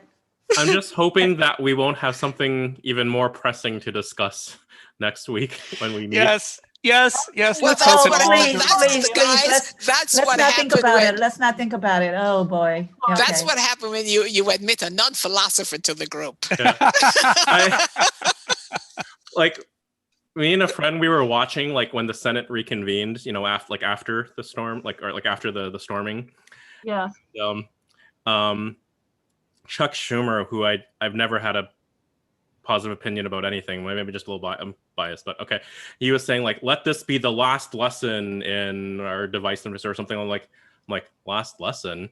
This is just the beginning. It's like This is the genesis. Yes. I was joking with a friend that we were kind of like Statler and Waldorf, which like they're the two old guys in the Muppets show that are basically heckling the people on the stage, except we're heckling the U.S. Senate. Ah. Well, I've seen Chuck Schumer in Prospect Park because I lived in Park Slope, Brooklyn, where he lived, and his child was a little bit older than my child. So I used to see him in Prospect Park, with his child. So yeah, Like, I know Chuck Schumer. I don't know Chuck Schumer's history, but like New York has a long history of like kind of corruption within like a long kind of dynastic Democratic Party, and like Chuck Schumer hails from that, I think, right? A contract with God. Anyway, That's not a good one. All right. Okay, guys. Take care, everyone. Bye. Thanks, everyone. Take care. Bye. Good to hear you talk, Sharon, also. Take care, Oh. everyone. Well, I just hope I didn't die. I just like to talk. That's me. Yeah, I enjoy listening I like to everybody. listen to you. So. Yeah, I enjoy listening to you all. Okay. Thank you. Bye-bye.